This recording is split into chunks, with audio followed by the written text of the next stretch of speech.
without any further ado, we are going to pick up where we left off a week ago. Right, guys, take it away. So I believe that I've just done Detect Magic. You cast Detect Magic, and you saw, when you cast that spell, in this pool of water in front of you, a glowing ring, like a, you know, imagine a hula hoop, but bigger, but so it's like the width of one, like a, you know, maybe it's hard to tell because it's under the water, but it looks like it's an inch thick ring, and then like a few feet wide, maybe 3-4 feet wide, but by an inch thick ring.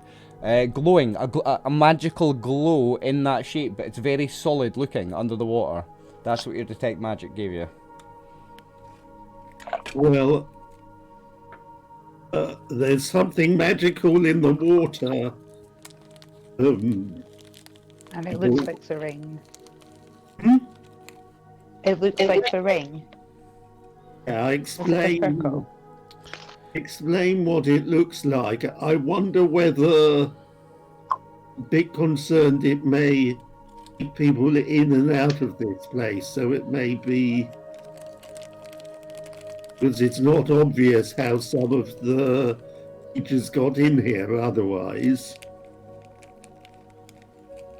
I guess I could go down there and figure out what it is. You want me to bring it back up? Yeah, someone's got this ring of water breathing, isn't it? You did, yeah, that ring that you found previously, a couple of levels up, that we randomly rolled as well, so it wasn't placed in this dungeon for you to find a ring of water breathing. That was randomly rolled to be a ring, and then it was randomly rolled that it was water breathing. Yeah, you have a ring of water breathing between you. That was the thing you had identified and came back to you, the magical ring you found before. Not Norm's ring, another one. Garona's gonna hold her hand out for the ring, and she's gonna like wiggle her fingers, expecting you to put it on her finger instead of just hand it to her. Oh, I like it. Because she's a lady, she wants you to place it on her finger for her, Darrow. Yeah, she might be half-orc, but she's still a lady. Yeah. Ooh, what does Darrow think of this? Well, this is where we get the racial tension comes to play again, eh? Because this is a dwarf and a half-orc.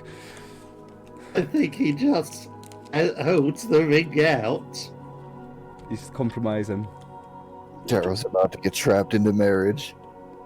It's a trap.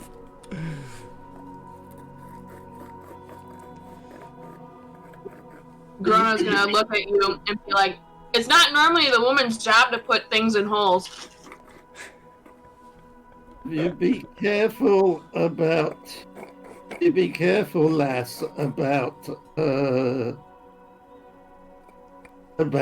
that.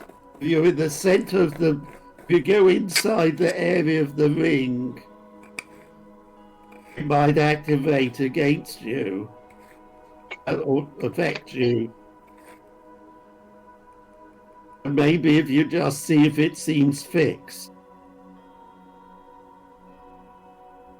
It's attached to the group, attached to anything. I'll use my axe. That axe may damage it.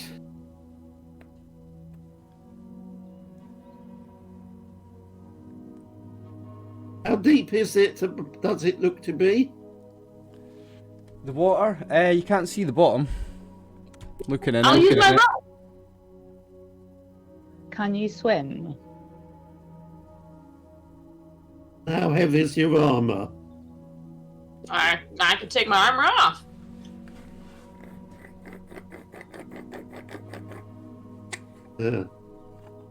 I mean, your armor might actually help you in this instance if you want to see what's down there, because you don't have to worry about drowning.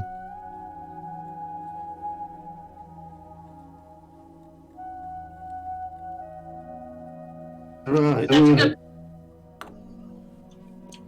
Did you put the ring on Garona's hand or no? Held it out. Yeah, she's still got her hand in the air and wiggling her fingers at you.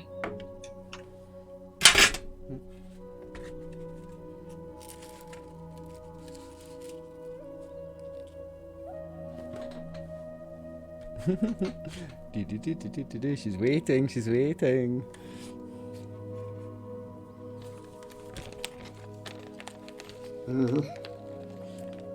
He's not sure at all, eh?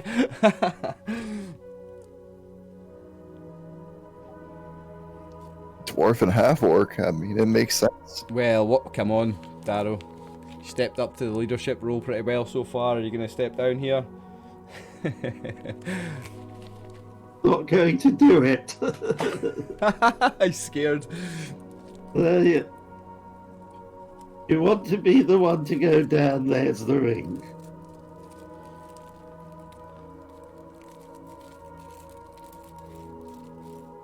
Wiggles her fingers.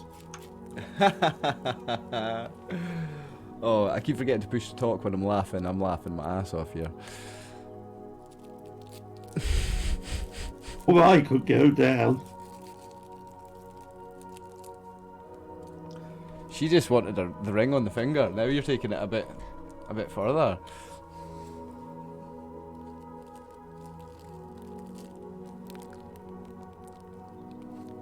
Cornet's just kind of looking between the two of them, you know, one to the other, back and forth, back and forth. Heaves a huge sigh, snatches the ring from Darrow's hand, puts it on Garona's finger, and says, "There, problem solved. Now can we move on?" And then shakes his head and kind of rubs his hand on his robe, mutters something about filthy orcs. Oh, right, there you go, Garona. Ooh, do I hear him say filthy orcs? He said mutters, so I don't know. Depends, because he's muttering it, so it's up to him how loud he does it. I'm not going to make you roll perception check. It's up to him if you hear it or not, I guess. What language he said it in? That is a good question. Yeah, exactly what I was thinking, because he knows a few, eh? I tell you what, I rolled a d6 and whatever it comes up as, that's what it was. Oh, God. Orc. No way is it orc. Look at my sheet. I'm not changing a thing. Look at my sheet. 2-6. Oh my god, what was it? Please tell me it was orc, please. Or common. Please tell me it was common. Is it How fucking wow. That's so funny. You just Wow. called her a filthy orc in orc. I'm punching him in the face. Oh, With mate. the ring can. Oh, mate. Can I punch him in the face? You just got punched in the face by a fellow PC, mate. Come on. It's only fair, though, because you rolled that dice and you said it in orc, right? Take a punch in the face. I'll not make you roll damage. We can call it a friendly one. I am totally okay with it. He has like a perfect indentation of that ring and like my 4 fingers. It's That's fun- all he's got. It's funny because he said filthy orc and he never meant to say it in orc. He accidentally said it in orc. So yeah, punch in the mouth's fair enough. Like, I mean, he's a grey elf. You know, I mean, he deserves it. it's not Dungeons and Dragons without a little bit of racial tension, is it? It's Would you dwarves and elves and orcs and shit. Orc. You got a really proud, feminine orc standing in front of you, and you tell her filthy orc in orcish? What? You're gonna get punched in the face. After punching you in the face, she's gonna mutter something. You're not gonna understand what it is because I don't know what it was. And she's gonna dive, like swan dive into the water. Okay, right. Bear with me a second. What I want to do for this then is me and you will jump into a different Discord voice, Alex, and for your map, instead of looking at... Did y'all hear that? Or... Nah, yeah, just wait a minute. Everybody he's can hear talking to this. Twitch. No, everybody can Okay. hear this. No, what we're going I to think do, Roy Alex... doesn't have push to talk on. No, can you not hear me? Can you hear me? Can everybody hear me? Oh yeah, no, can now. Yes. Right, okay, so what I'm going to do is, me and Alex will jump into a different voice for now, and Alex, instead of looking at Roll20 for your map, what I want you to do is look at my Twitch, because I'll open up another Roll20 tab, and instead of the player's map, which you're on, I'm going to let you look at a different map, and that way the other guys don't see it. Oh, because you're under the water. Fuck me, that's Okay, give me a sec. I'm loading it up on my phone. Cool, thank you. Oh. Once she's dived underwater, Dara will that transformation before the transformation never have acted like that. Alright, I'm on your Twitch. Do you see a different screen? A different map? You know you can just drag me to that. You know that, right? Oh, can I? Yeah, click on my name and then just drag, like, have that blue tab open and just click on my character name and then just drag it onto that map and it'll drag just me. Hang on. Yeah, instead of the player banner, you just grab Yeah. the picture Got of it, them. Grab my got name it, and then there. Got you. Okay. There you we're go. on that one. So, right, we're going into a different Discord, guys. We'll be back in a moment. Hello, Alex. Right, so, after swimming down long enough that your water breathing ring comes into play, like you can't hold your breath anymore and you're using the magic of that ring to survive, just after that point, you go through the, well, just after that point you get to the circle. It's much further away than it looked. So, after that point, by the time, however long it takes you to run out of breath and you're using this ring of water breathing, when you get to that point, you get to the circle. So it's a glowing circle of magic, because Darrow's spell is making it glow. So the detect magic spell is making this big ring glow. So what I want to know is, do you stop before it or do you keep swimming through it? Wait, detect magic goes for more than 30 feet? Oh no, it doesn't. Right, okay, so you're right, it's only 30 feet. So, okay, so 30 feet in then, I guess, because the detect magic sees it, but it is under the water. So 30 feet, I guess I'll have to rescind that. 30 feet in, there is the ring. And it's a massive ring? No, it's like 3 or 4 feet wide. Am I able to, like, put, like, the tip of my rope through it? Yeah, like, you can put the tip of your rope through it. Can I grab the, like, don't go through the ring, go, like, around the ring, Yeah, you can swim around it. and then grab the end of my rope, and then tie it to the other end? To make, to tie around the ring? No, because when you go to this side of the ring to grab your rope that's stuck through, it's not there. It doesn't come through. Ooh! Okay, another question. Mm-hmm. Can I breathe air into people underwater? No, because you can breathe water. You're breathing with water in your Okay. lungs. You're breathing water instead of air. Like a fish. Okay. Sorry, valid question. Shit, how am I gonna get these other 4 down here?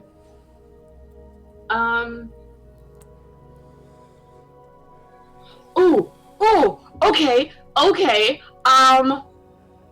Can I let take a torch out? Oh shit, hold on. Let me see what I have in my backpack. I need something that floats. Yeah, no problem.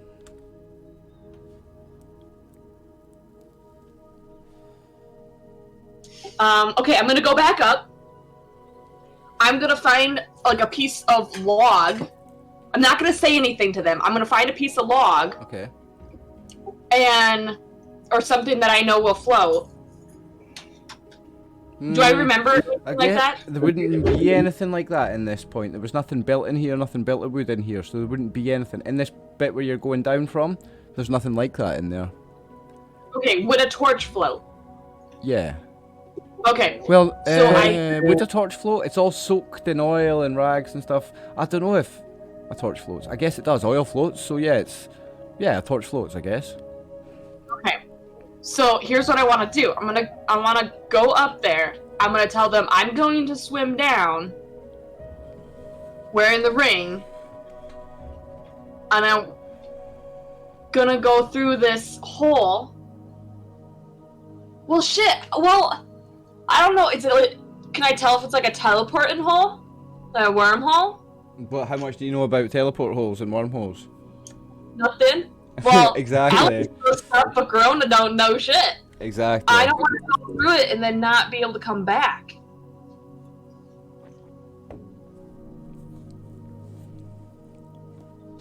Okay, I'm gonna pull my rope out. Is my rope coming out no problem, or is it chopped off? It comes back out. Okay. Okay, how far down is this? 30 feet. Because that's as far as the detect magic sees, so we have to rescind it to 30 feet. I wanted it to be further. But at this point you're... More than 50 feet? No, well 30 feet, because that's the distance of a detect magic, isn't it? Whatever the max, just under the max range of a detect magic, whatever it turns out to be. I have so many ideas. So many ideas. Okay. Judging by how many feet it is that I have swam, I'm gonna swim back up. I'm gonna ask people for their ropes. I'm gonna tie them together, tie it around me, and I'm gonna tell them that there seems to be this ring is very weird looking, and I'm gonna go in it, but I'm gonna tug on this rope, and you're gonna pull me back out of it. Okay. So I'll pop us back into the Discord with the guys for a minute then. Okay. Right, guys. So Corona swims back up. Yes.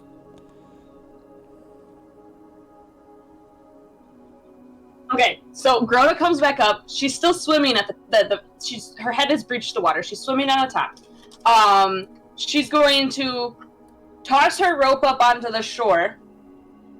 She's going to explain to you guys that there's a hole down here that seems to keep going, but she's scared that if she goes through it, she's not going to come back. But her rope came back when she tested it. So can you guys tie these ropes together, and then I'm going to tie it around my waist, and I'll go back down, and I'll see what's in the hole, and then I'll come back up, and then, I have an idea on how we're all going to get down there. A really good idea. Oh! Yeah, really good idea. Okay, now this is Alex talking. How the fuck am I going to get Tegan having a ring on Tegan?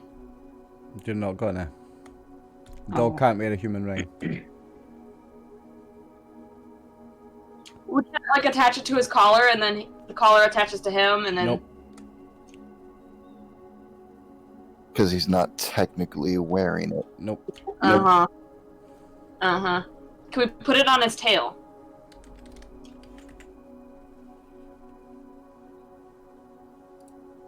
Okay, I'm not gonna lie, that made me laugh. It looks like maybe we have a preliminary look, but we can't explore this properly until we've gone back out and left Tegan somewhere safe. Can Tegan not just wait here? Like, he would wait here for us. He's well trained enough that he'll wait there until you come Yeah, back. yeah, like he knows. He'll stay at the site. One thing to point out is we've got a prisoner. Tegan could stay with the prisoner. Okay, well, we'll come back and explore it later. How's that? And we all could get, like, I don't know, ain't there, like, potions this ring can do? Potion of water breathing is very much a thing, yes. Yeah. Did the ring seem fully fixed to the ground or in space or whatever? I couldn't put a rope around it, and you said I couldn't use my axe to break it, but I could go back down and try with my axe. The ring wasn't solid, so this ring under the water that you've seen, it wasn't solid. It was just a glowing ring, a magical glow in the shape of a ring. So it wasn't a solid thing. It's just under the water. Just picture like magical energy, just like when you were casting your spell and you're looking down. It's a ring, a glowing ring, but it's not solid. It's just magical. It's just the detect magic showing a big ring of magical energy. Okay. I'm gonna use my axes. We need to take our prisoner somewhere before we all disappear. I have a question for you guys. Did you tie him up? Because the sleep spell only lasts 5 rounds. You did, yeah. You gagged him as well, right? Okay. Yes, we did. Yeah, we know how to capture magic users. Yeah. So I think we've got to take him out. Otherwise he's going to escape. Oh, take him back up. Yeah, we do need to take him back up.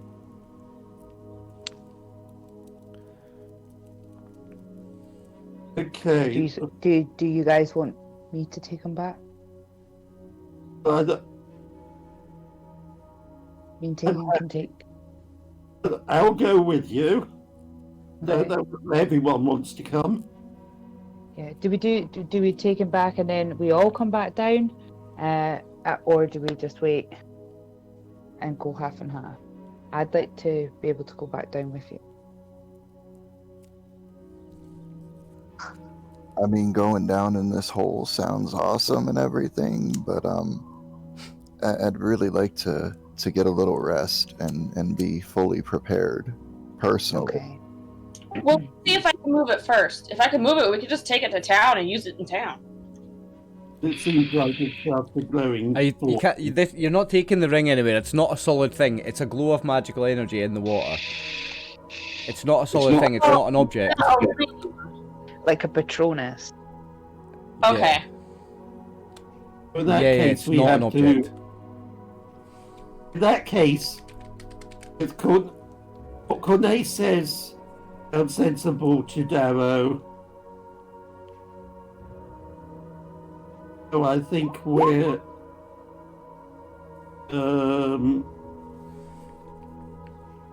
Okay. Now just I see in roll 20 chat. Yeah, what's that? Yeah, he's rolling an Arcanology. Arcanology. I don't know how you would pronounce that. Arcanology. Proficiency check. So what he's doing is he's checking against his knowledge of arcane powers, of magic. Basically, does he know what that is when he's looking at it? And he's rolled success. No. It's not to see if he knows what it is. It's to see if there's anything in his historical knowledge of the area of something like this. If it's something that's been here for like hundreds or thousands of years, he would know about it. If it's something recent, he has no clue. So it's ancient arcane knowledge, right? Okay. Yes. So it's not like spellcraft. No, it's not like spellcraft. It's totally different. This tells him about ancient magic, ancient artifacts, rune stones that are placed for portals to other dimensions, things like that. If it's anything done recently, he ain't got a damn bit of sense about it. Okay. In that case, it doesn't tell you anything. Okay. Was worth a shot. Definitely. You should have just said no, and that it was the thing. I got very excited about hearing about it.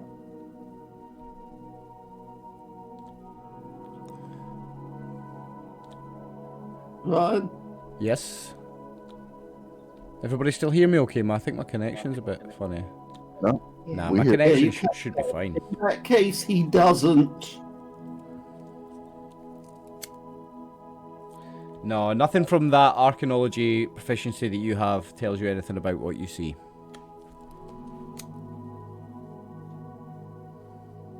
Cut out again, but I think he heard the point. Okay, so I said nothing from your arcanology skill, even with a successful check, will tell you anything about what you're looking at. Yep, I gotcha.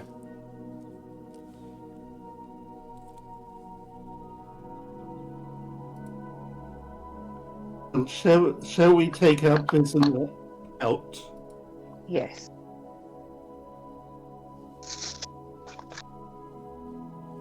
Okay. The majority of the group are now wanting to, I would say, escort the prisoner up out of caverns. Yeah, because I mean, he also had a spell book and some scrolls. I personally wouldn't mind taking a look at those things and maybe gaining a little bit more knowledge that'll help us be a little more prepared for this little trip down into a hole. Not getting them waterlogged. Now, you picked up his spell book, you took it off him, didn't you? Yes, we did. Yeah. Okay, so we're You're heading out. heading up towards Norm's. Okay, I won't put you through 6 different maps again. By the way, Ryan, I threw that in the Roll20 chat for your viewers and so you could have a better idea of what it is. Perfect, mate, thank you. So, I guess if we're going up to Norm, I'll just put you on the Machine Arms map. I'll just put you up there, okay, for now. But you're not there, you're at Norm's. Right.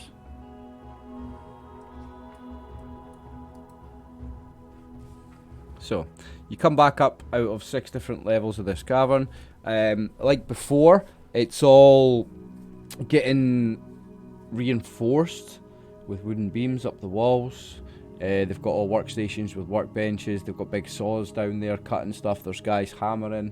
There's guys screwing, and they're building everything up, and they're making an underground building in there. You know what I mean? A basement building in this underground cavern. In the first few it's not levels. I put you through different maps, but it's all down on one level and then a second level. Everything in that first level they're building out. You come up through again. There's a couple of guards on the way out, the 2 of them, and then the other 2 just as you come out. And you see as you come out of the storeroom, right across from you, Norm's office. You know where it is by now. We head there, knock if we normally knock. Then go in if he's there. You'd be shown in by one of his employees again. He would just be sitting there at his desk. So Norm will welcome you in. Ah, my friends, again, time for the daily report. How goes it today? It's such a blessed thing to see all your faces, as always. We encountered this wizard and he was wearing this. Ah, when you say this, are you showing him Yes, the ring? Okay, so Norm's eyes light up like a man who's just watched his firstborn son be born, like he's the happiest man in the world. Ah, Daru.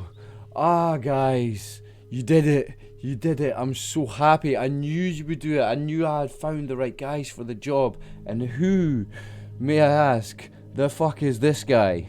And he's looking at the guy that you've got tied up. Is this the motherfucker that stole my ring? He was wearing it.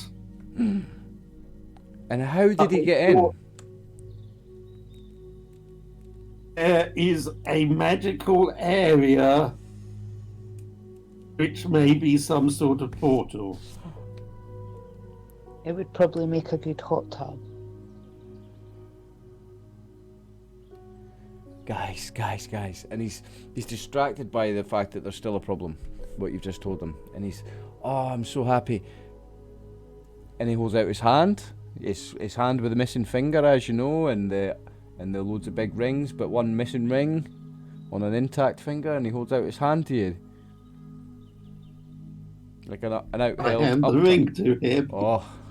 Not putting it on his finger. so he quickly puts the ring back on his hand, and he admires it on his hand, and he holds it up for you guys to admire it, and he's got the biggest, widest smile I've ever seen. He's like a little kid on their birthday or whatever, you know, like super excited. Oh, payment! Oh, you did it! And I promised you your payment. So he'll grab keys out of a drawer on his desk, go into a cupboard behind him with one key, and then there's a big chest at the foot of the cupboard. He'll open up this big chest. 600 gold, but how would you like it? I mean, you can have it in gold, you can have it in platinum, you can have it in gems, however you want. How easy are gems to exchange in this world? Very. You can get everything from like a 10 gold pieces gem right up to like 10,000 gold piece gems. So Not an exchange rate. yeah, so a very good currency for carrying in smaller amounts. Do you know what I mean? For carrying in a small bag if you need to carry a lot of money. But Darrow certainly wants his 150 share in gems. You said it was 600. Well, Norm has the currency. You can, yep, it's 150 each for the 4 of you. So Norm has the currency. So when you write down this new wealth on your character sheets, you can take it in whatever you want: gold, platinum, gems, anything you want, currency-wise. Yeah. I will put 150 GP in gems. So what should we do with him? You know the local law better than I sure do, friend dwarf. I sure do know the local law well. Maybe too well, but yes, I'll certainly deal with this man. So he'll nod over at a couple of the guards that are at the door of his office, and he'll nod at them, and then he'll give it like a reverse nod, like a behind them but to the side nod, and they'll quickly grab this boy off you. So you've took everything you wanted from this guy, his spellbook or whatever, yeah? Yes. Because they're grabbing him now and they've taken him away. And he's gone. He's away, this guy.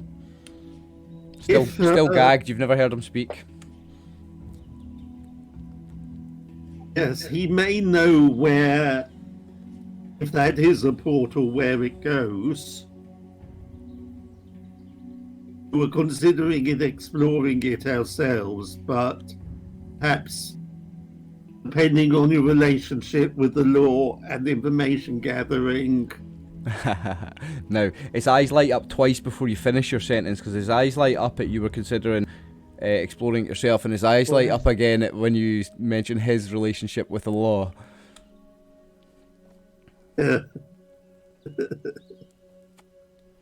Just, he seems to have a lot of powerful friends around here, doesn't he? You certainly get the impression. 100%.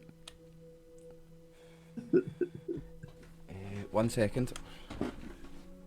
But whether... And I warned them that he was a mage. But that if they remove the gag, he might cast a magical spell. Cornet's going to speak up at that and say, and he knows spells that I've never seen before. He was throwing bolts of energy that struck our half-orc companions, so be very wary when you ungag him. Norm looks at you. Ah, wise elf.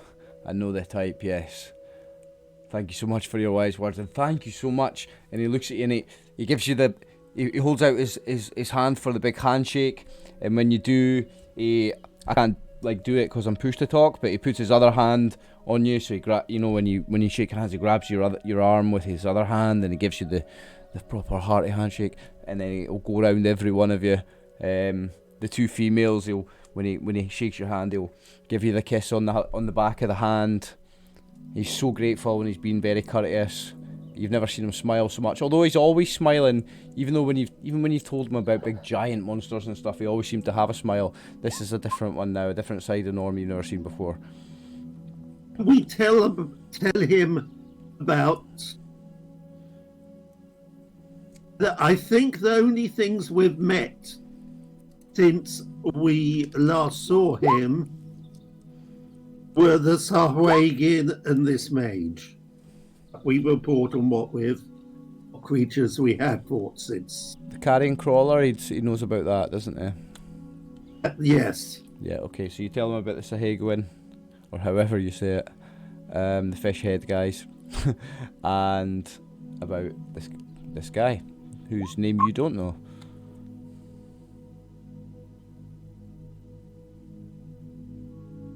Now, which one of you has his spell book? I have it. Nice.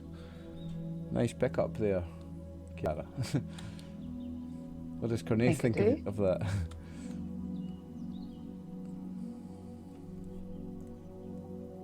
I mean, to be honest, she needs a spell book. I already have one. You know, I kind of fucked up making one for her, so he's not adverse to her having it at all, as long as she's okay with him, you know, studying it and possibly gaining a few more spells. Well, you notice it's a big spell Yeah. book with like at a guess about 100 pages, and like not much of it's full. There's only like a few spells in it. There's quite a lot of space in the back of this spell book. I need help with learning spells anyway, and I'm quite happy to share with anybody, with any of you guys. Yes, so I think we're going to want to examine it. I'm just looking at what other loot we had. 2 +1 spears, a +1 dagger, a ring of water breathing, scimitar +1, the cloth. Yeah, the scarf of everlasting preservation. That's a nice name. Did I come up with that myself? I think you did. I've never heard of anything like that in all my years playing D&D. Nice. The item he came up with, whether I called it that or whether you did, I can't remember. Well, kudos to whichever one of us gave it that name, because I like it.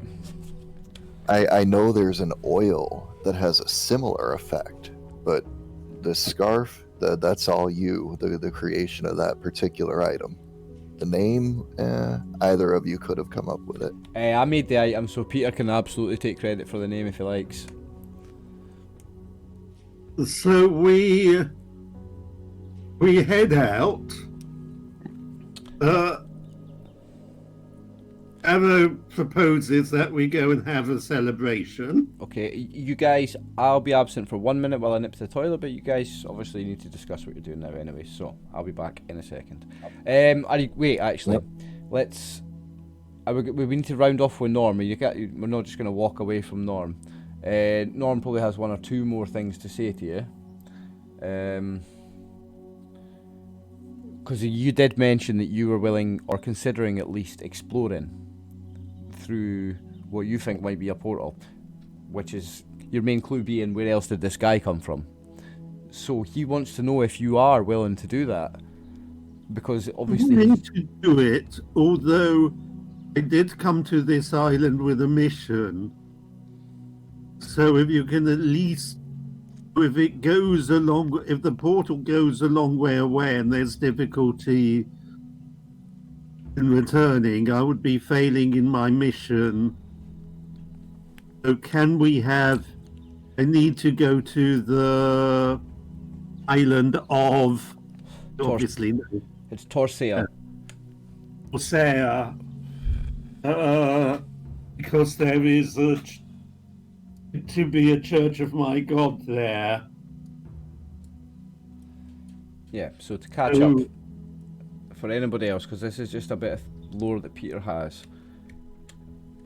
He comes from a different island, a dwarven underground settlement where there is the only church of Barrackthram, and he has been tasked with a mission to investigate the apparent sudden appearance of another church of Barrackthram here on Torsea somewhere.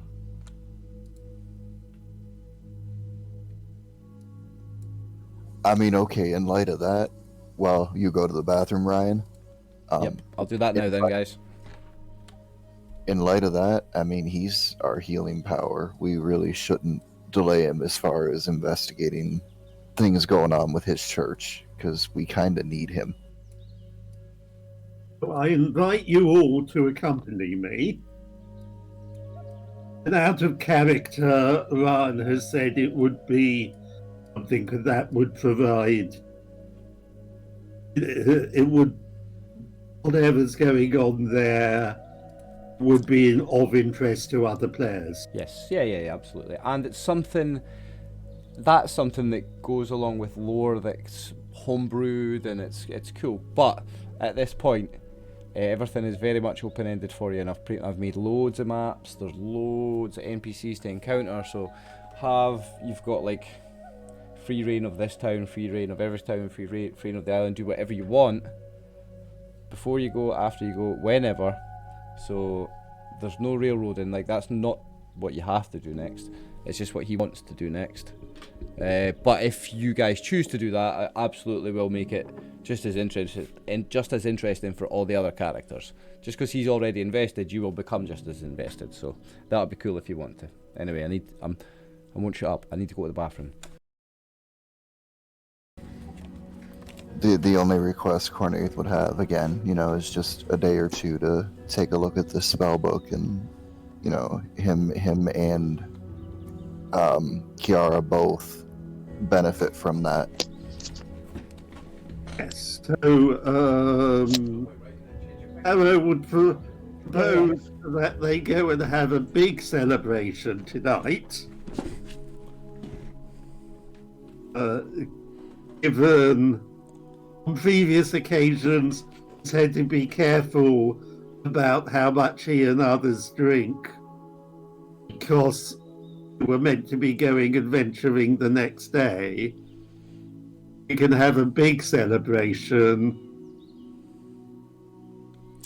Do a big. I like the idea of that. Do a big celebration. Do a little bit of time for people to inspect the scrolls and the spell book to work out what's worth learning. Then we do the trip to Torcia,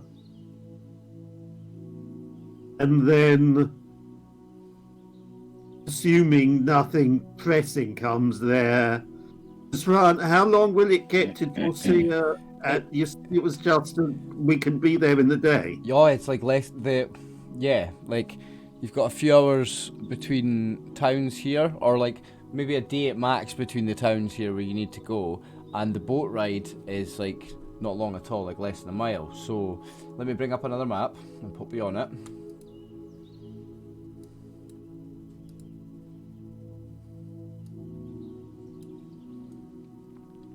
Now, for the benefit of Twitch, you guys will see green and red stuff and yellow stuff. The guys on Roll20 don't see that. They only see the blue, okay? Anything that's blue, they see. So, guys, you are here in Machina. So you've got maybe half a day's walk to Dugwell. And then, like, maybe a couple of miles. Like, however long that takes. Rowing. But yeah, from there to there to there in a day, easy.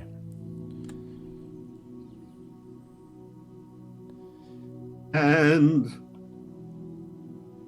is that a known town? No, there's nothing there. There's nothing there, so Yeah. it's going to the island and then exploring the island. Are there villages at least? No, there's nothing. Apparently that's uninhabited, as far as anyone else knows. Your rumour that your church has heard of another church springing up there is the first of it being inhabited. It's just a thick bit of forest, the whole island. Apparently the island itself, it runs from the northwest to the southeast, like a big canyon, like ravine, I don't know what the right word, right across the whole island. So it's like, and it's not connected, there's not a bridge or anything, so it's very wild. There's just this big bit with trees on one side, a bit with trees on the other side, and a big massive kind of canyon in between. It runs diagonally from the northwest to the... Right, let me draw a map. I can draw a line, actually. So that, and this is just what you've heard about what the island is like. So I can draw. So like that. Yeah, okay. So we either need... so the shore is rocky, presumably. Cliffs and that. You don't know anything about that, like what it's like to land there on a boat. You'd have to maybe ask someone. Probably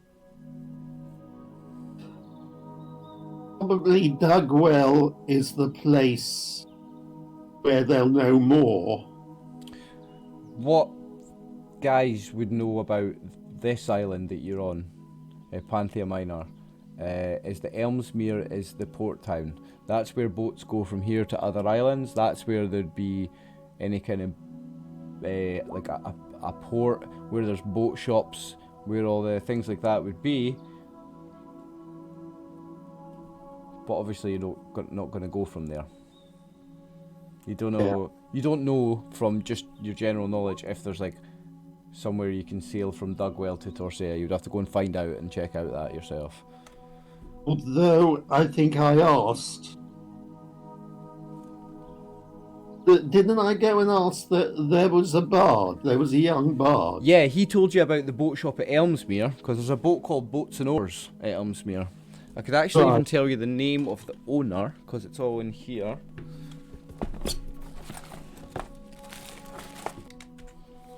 Right, guys, I can't find the name of the owner of the place, but yeah, the shop. There's a shop in Elmsmere which is a boat shop and fishing supply and tackle shop called Boats and Oars. Can't seem to find the name of the proprietor, but yes, it's called Boats and Oars. Looking at the map, it's a significantly longer journey to Elmsmere and to Dugwell. Absolutely. So it's probably. So it's going to be worth going down to Dugwell, see if there's someone willing to take us over there. Yeah. We'll discuss. Obviously, we've got Norm. There's various other contacts we've got in town. Yeah, you know quite a few people around Machina already. There's probably people who know enough about Dugwell. Check that at least a fisherman or something can take us over.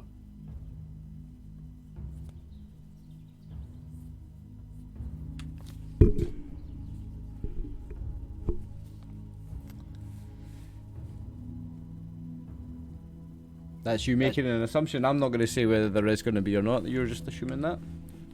Go ahead. We'll ask our contacts. We haven't. First of all, we've got Norm. Mm-hmm. I will explain to Norm that whilst I'm interested in coming back later to explore what's through the Ring of Magic, there is an errand I'm on for my church, which I really should not delay.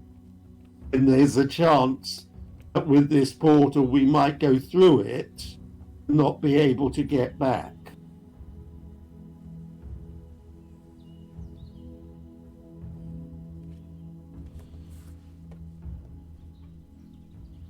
Okay, Brian? Yeah, absolutely, mate. I'm waiting to see if any of the other players say anything. I mean, we've all already agreed to go and do this. It's pretty much up to Darrow at this point to make the arrangements and get us on our way. I'll ask Norm whether he knows about Dugwell or can suggest someone he can speak to who knows about Dugwell. Okay, so you're going to go back to see Norm at the office of the Summons. Didn't even yet left the office. Yeah, you've not left. Yeah, that's right, you've not left there yet. Okay.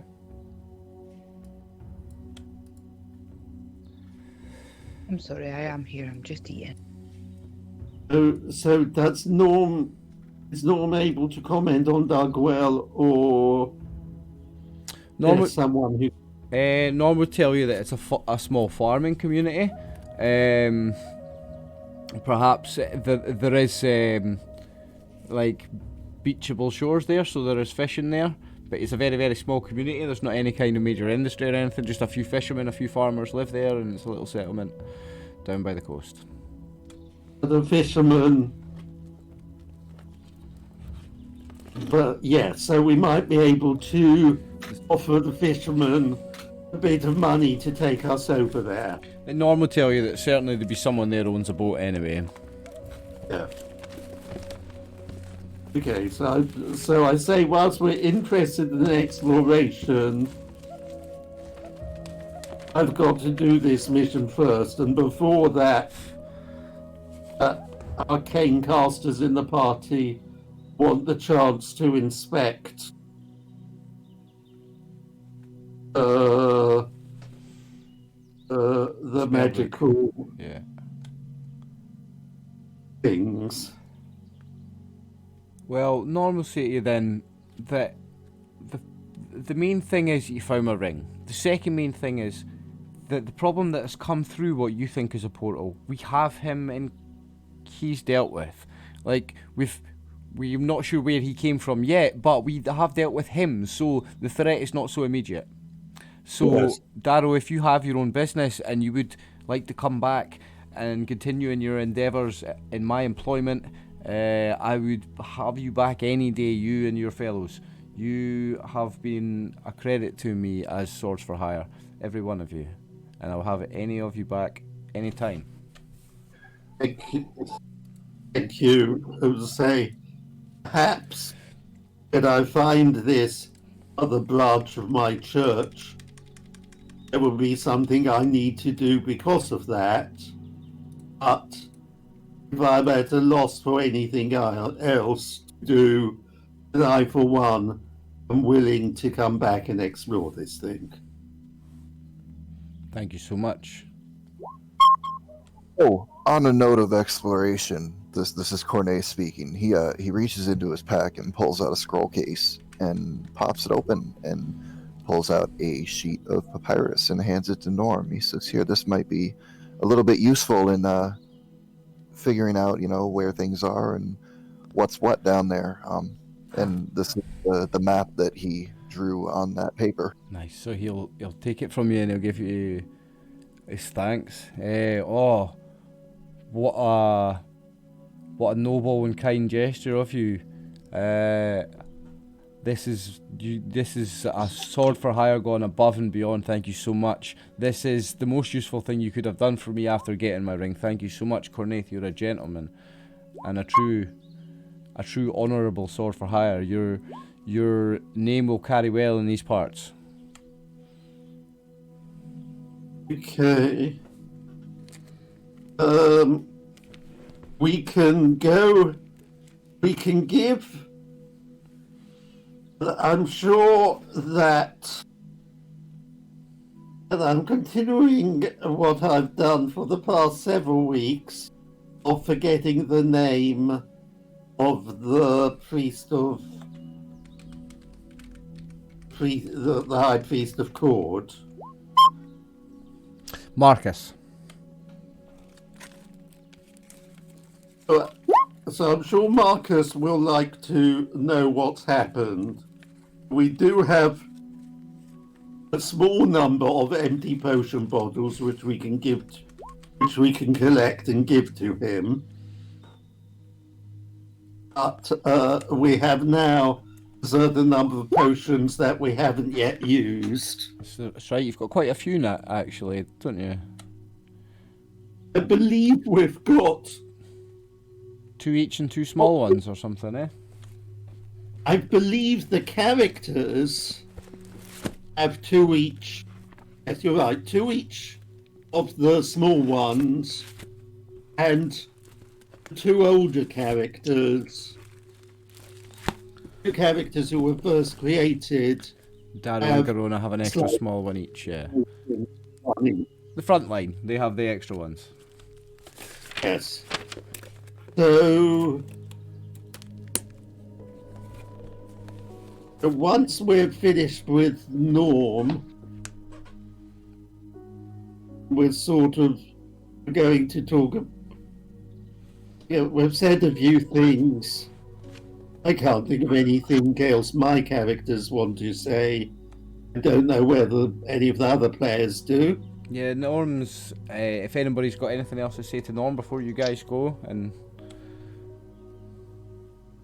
he thanks every one of you individually as well as all of you as a group.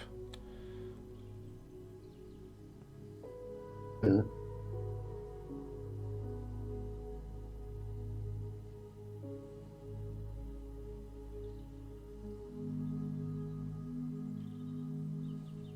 No. I would just thank him once we're finished here, then Darrow, as we are on our way out, will say he'll go and let Marcus know what's happened, considering how useful Marcus has been to us. Mm-hmm. But I can see some comments about blue paint. Once I've spoken to Marcus, we've got the choice of either going to a posher pub,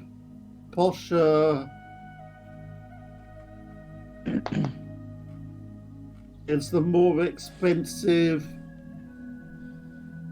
I'd like to go somewhere that I could play my lute. The pubs in this town were the Machine Arms had its bar, and you had the Weeping Willow was where you went previously. And remember, that was a bit rougher because it was just a bar. It wasn't an inn. It didn't have rooms. That's where you've been twice, where you had like the really good night drinking when it was Blark and Darrow, and then when you went back as Garona and Darrow, Garona got in a fight and beat up a guy who was a dick. He was like being a dick because she was a half orc, so she just dealt with it by punching him. And there's the other one. The other bar in town is Thistledown. That's next to Torm's Blacksmiths. You've never been in that one. The Thistledown is meant to be the most upmarket of the three. Yes, that is what you heard. Oh, and it's got food. Well, are you asking Norm? If you're asking Norm, Norm would tell you yes. Yeah. So, do people want to go? People are prepared to pay their prices, and as I say, because it's the more upmarket, it's more expensive. We can go there, have a slap-up meal, which will probably be the best option for food in the town. And then we find the beer's not very good, we can finish up at the Weeping Willow. I like how you Darrow's always got a really good plan, but his drinking one, it's like, yeah, we do this and then we do this, and if this is not good we go there, but if it's good we do it. And he's like, the drinking plan is like regimented. He's well sorted. Good old dwarf. He's prepared even. He's not yet had a bath, as far as I know. He's prepared even to have a bath before we go out and celebrate. Oh, he's going out. Wait, As far as he's concerned, there's nothing to do tomorrow, so... Cornaith, what were you saying? I was just gonna say, am I hearing this right? A dwarf is gonna take a bath? What the hell world have we walked into? We go through the portal already. He's celebrating the first party quest victory, the first quest complete. The forming of a party and the celebrating of a good day's work, well, it was about a week's work, wasn't it? Yes. We must have already gone through that portal. Every other week. Sorry, Alex? That's normal. A dwarf taking a bath every other week. After a week, yeah, that's... Well, the thing is, right, Darrow's a champion, and in his kit it says he's quite... they're very pious, but also quite proud, and so he takes great care of his armour and it's shining and stuff. But the way I think Peter's playing it is that he's still a dwarf, so like as long as his armour looks good, it doesn't really matter if he's got smelly armpits, as long as his armour looks shining and he represents his god well. God's not sniffing his armpits, so I think that's the way he's doing it. Nice. Does that just about nail it on the head, Peter, yeah? Yeah. Cool. Can I find a plaid shirt and blue paint? Whatever the like medieval technology equivalent of a plaid shirt is. So what? I don't know if you can get plaid like. I guess the equivalent would be like quite a posh item, wouldn't it? Like something like that. Plaid. We'd have like a targan. Yeah. And I guess that it would be a kind of a luxury item, wouldn't it? As far as clothing goes, it would be an absolute luxury item. Is there a tailor in the town? Do I remember correctly, or can I look on the map? Don't see one on the map, but I've Yes, not put there everything is. up there. Oh, there is? There is. Yeah, there's a tailor in the town, so I guess you can go have a look. So, how much would a targan be? Because that's 5 yards of fabric. Like a true kill. They would have those back then. Yeah. 5 But yards of fabric. if you're talking like with a pattern, something patterned is going to cost like 10 times more than your regular. Do you know what I mean? Your regular fabric. Like it's going to be a luxury How much? item. So I don't know. It's going to be like 100 gold pieces, isn't it? It's going to be like a big expensive item. Because that's like Right? that. 5 yards of fabric, 100 gold. Yeah, because it's a luxury item. That technology to weave it like that. Do you know what I mean? Like if you want that fancy pattern work, that is something that's at this stage in technology, that's like top end shit. So I guess it is going to cost you loads. Or am I overestimating that? Like if everybody thinks I'm overhyping that, how expensive that would be, like feel free to say, nah, I think you're overhyping that. And if everybody disagrees, then because I'm guessing. I mean, cost of material, depending on the material, labor, you might be right. I think with it I'm being going with 100 gold since it's easy, simple. It's easy for me to subtract. I already subtracted it. okay, nice one. Good. Well, I think it's justified. I think it's like a very intricate weaving style for the technology era, so that's going to be like a luxury item, like fancy silks and stuff. Yeah, I think that is going to. Yeah, it'd be like wool and stuff and whatnot. Yeah, absolutely. I think it is going to cost. A lot. I think it's a good call. And you want blue paint? Or would my ox be a blue-coated ox? You want to paint your ox blue? Well, I want to know if it's a blue ox, like if it's actual blue ox, or if it's... Well, it's what color is an ox? An ox is brown, isn't it? Well, ox can come in many colors. Right, it's blue if you want, like. But I guess it's not like bright blue, like a cartoon, but I guess it's like got a blue tint to its like color. Blue roan. Yeah, sure, A blue roan, yeah. Absolutely, yeah, 100%, go for it. I'll post a picture of it, so if you want to pull it up on Steam, or on thing. Yeah, I saw it.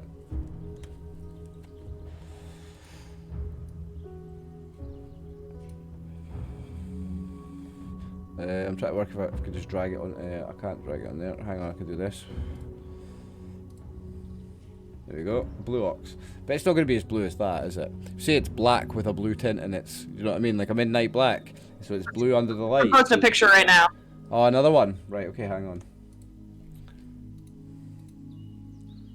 There's a blue roan. Yeah, there you go. Ah, so it's an actual thing, cool. Right, there you go, ladies and gentlemen. That's what Garona's ox looks like. She has an ox. What's its name? Babe. Babe. I love it. I had a cat called Babe. That's a good name, like, especially for an It was ox. such a beautiful cat. All right. Okay. So, Can I buy a blue oxen blanket? Like a... It's in Aurora's. you want You know what that is. you want a blanket for your ox? You say? Yeah, so it's warm. So it stays warm. Yeah, and you want it blue. I guess blue's still going to be quite expensive compared to brown. Do you know what I mean? Blue, purple, especially purple. These dyes are expensive, so not as much as the plaid, obviously, but I'd say for like a dyed piece like that, for a bright dye like blue, again, going back to medieval technology, that's expensive shit. So I'm going to say, obviously nothing like 100 gold for the plaid, but let's say 20. Okay, deal. Deal. If anybody thinks my guess work is wrong, let me know later and we'll fucking do whatever. Awesome. So now I have Babe the Ox wearing a blue blanket, and I'm wearing plaid. Yep. I'm just draping it across from me. Something on the party agenda that I propose is we have the armorer or the weaponsmith, Yes. Torm. At the moment, I've got the axe I was given. We then seem to have 2 spears, a scimitar, and a dagger. And the dagger is a weapon someone actually in the party can use. Kiara's been using it, eh? The 2... Yeah, I've got 2. Yes. There's 2 spears and the scimitar. There's the question of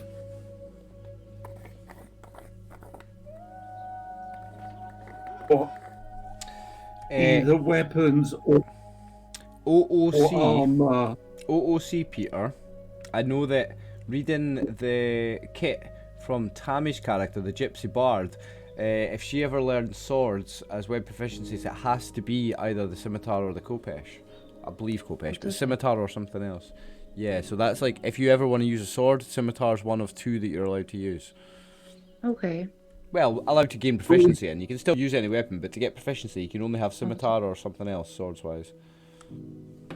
So, just like OOC meta, that might be something to hang on to for her. So the next thing on role, I don't particularly feel an urge to roleplay it, but Arrow would go along to the temple of Cord, Church of Cord, and tell Marcus. Thank him for his assistance. Yep. And say they're finished with this mission for now. Okay. It says recommended bow any for my weapon proficiencies for a barbarian. Perfect. So there's no restriction. Okay, so that sounds like what you're going to be doing then. Damn right. Shoot them as they charge and hack them to death with them axes. I'm gonna do Now, composite longbow. Alex, I'm gonna buy one of those. Alex, what I want to say to you then, for Garona, is that at Wrath, he was the bowsmith. What's the word for bowsmith? Bowyer Fletcher, in the town. At his place, if I can find it, Wrath's bow and arrows. He's got like a couple of collector's items as well, so he'll have a +1 short bow, a +1 longbow, a +1 composite longbow, all available. We would just have to work out how much one of them costs. They would all be available, one of each of the 3: a short bow, a longbow, a composite longbow. I don't know how much money you have left now, though, if it's something you can consider anymore. You spent a lot on very fancy fabric. Yeah, no. I'm gonna. Well, how much would a composite longbow +1 be? I don't know. What do you think, guys? Is there a way we can find that? I need to nip to the bathroom again with my weak bladder, so if somebody knows where to look, Paul. +1 weapons. Guys, I'm back. Alright, so what the DMG suggests is, again, half the experience in gold pieces. So if a +1 weapon, no matter what the weapon is, a +1 weapon is worth 500 experience, then the purchase price would be 250 gold. No, it says the sale price will be what we as players would sell it for. Yeah, so you're talking 4 times higher, aren't you? Yeah, or whatever. I think 1,000 sounds like a much more reasonable number than 250 for a +1 composite longbow. Yeah, I was saying it wrong. I'm sorry. That's drug brain. Yeah. Yeah, no. You're not. I see exactly where you've got that confused. Yes, that's what you would sell it for. So yeah, to buy it, I guess. Alright, I'm just buying a normal composite bow. Cool. So standard, whatever that says in the player's handbook or DMG that it costs, that's how much it costs. Now you'd have +1 arrows available as well. No, I'm just gonna buy normal arrows. Okay, cool. So standard prices, however many you want, it would have enough. Would he have dart, like throwing? No, Torm would have them actually, if anyone's going to have them. Or Okay. perhaps the other blacksmith in town. There's a blacksmith in town, but Norm's the weaponsmith. They are made of metal, your darts, so they would have been made at at some sort of smithy. Yeah, Yeah. probably Torm. It's fancy. Getting better ones. Nicer. Now, rather than saying the visit to Marcus, I don't particularly want to role play out, but Fair enough, you don't need to. Yeah, it's not vital. You're just going to say that you're finished with that mission, eh? thank him and blah blah Who's blah. that? Marcus is the head priest down at the Church of Cord. He's the one who got Okay, you all yeah. the healing spells, the healing potions, and who healed you for free. Because you're I've gone working for here. Norm. He was a My friend of pages are Norm. mi- Obviously, as we were visiting Orm, I'd also tell him that we've finished our mission. Okay. He'll probably work out from our deals. We were during our trading managed to get the chance to have some nice beer. Well, the thing is, if you were to tell Torm, if you're not just going in on business, if you're telling him, oh, we finished our quest, that'd be a different story, because then he would want to have a drink with you. He would be offering you a drink. Remember, before... Yeah, I'll be telling We're him off duty. that. Be telling him we've finished our quest. Okay, so we're role-playing that one then. I'm not avoiding that one, so... The other thing we'll be seeing whether when we go for our slap-up meal, Oh, yeah. other players want to roleplay that. What do you want to do first? Do you want to drink with Torm? I'm assuming it's still quite early in the day. Yeah, it would be like afternoon. And do people normally have their main meals? I guess normal. I guess peasants would have like breakfast and dinner. Like better off people would have breakfast, lunch and dinner. The super peasants would have like maybe one. I don't What? know. If we're going to be going drinking after, we should maybe have a meal now, early in the day, so that by night time we're not sleeping. Okay. Do you think? Like we'll pre-game with a good meal and some nice, and then we'll go wild. Yes. We have these things to play out: the visit to Torm, and the meal, and any drinking after.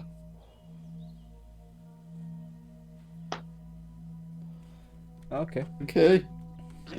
Tell me where you want to go first then. I'll move you on the map. Back to the village bar part. The village bar, that's the lousy part. Oh, that is. Now the machine arms is nice, Well- but just the food wasn't great. The food and drink are not the best in town. Yeah. Was the Willow place that was good? Yes. Yes. Willow Place is the place to drink but not to eat. Oh, okay. The Thistledown is to eat, and Torm the Armourers happens to have some very good beer, and he homebrews too. And he's next And door. his what actually Let's go there. I see it. I'm so sorry. I see it on the map now. I'm properly paying We'll go attention. to the weapons. When we're in the Yeah. weapons pit, I'm going to say, oh, and we're going to have a big celebration tonight. We've finished our mission. And there'll be Okay. a split. Right, yeah, so we'll move the tokens on the map then. Yeah. This is a small village, correct? Or is it a No, it's fairly it's large? it's a fairly big village. Like it's as well as having a weaponsmith, as well as having a blacksmith. It's got a specialist weapon and armor smith. Then this guy's got magic weapons. It's got an adventurer supply store. It's got a couple of different taverns. It's got an inn. Yeah, it's a fairly big, bustling town It's the second So- biggest place on the island. on this isn't island. it? Yes. So it's fair to say there's, the young boys and girls who wish they could go out in the world and adventure, but can't quite afford to do so. Yes. 100%. And there'll be people from all walks of life here. There'll be from beggars to peasants to the working class farmers and fishermen to the shop owners to the wannabe adventurers to the retired adventurers to kind of all walks of life that you would expect would be here. All right, so my since Cornet's not really big on the whole party scene, you know, being that he kind of needs to keep his brain about him, you know, mage. It's about blue paint. You were going to be painted. I mean- the town blue. Can I go with him? Because I want to know more about him since he put a ring on my finger. Sorry, Paul, can you say again what was Cornet saying? Well, while everybody's out doing their partying, Cornaith would, you know, this will give me something to do while you guys roleplay all that. I'd like to find a nice strapping young man who wants to begin an adventuring career as a level 1 fighter. If you could throw a sheet there, I will go through the books and offer him the wages that are appropriate for, you know, footmen and whatnot, monthly wages, You'd like to hire footmen? Yeah, as a kind of sort of bodyguard. Okay, so we have everybody else going to Torms. You want to go somewhere? I'm following him. You're right. Okay, so we have half the party going to Torms, half the party going to look for someone to hire. So, in order to decide which one of those two we'll do first, I'll just roll a dice. Yeah.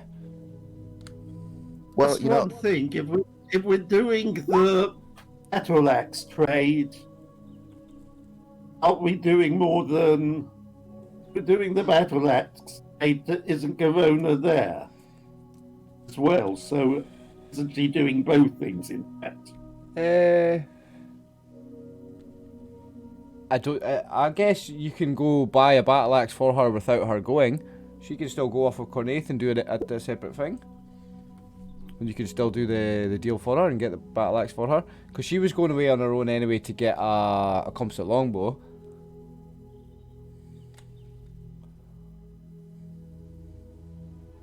I mean, I was thinking that this was all taking place before the whole paint the town blue kind of thing, and Yeah. during that time, Cornet's going to be in his room, you know, looking at the spell book, learning spells, reading magic, whatnot.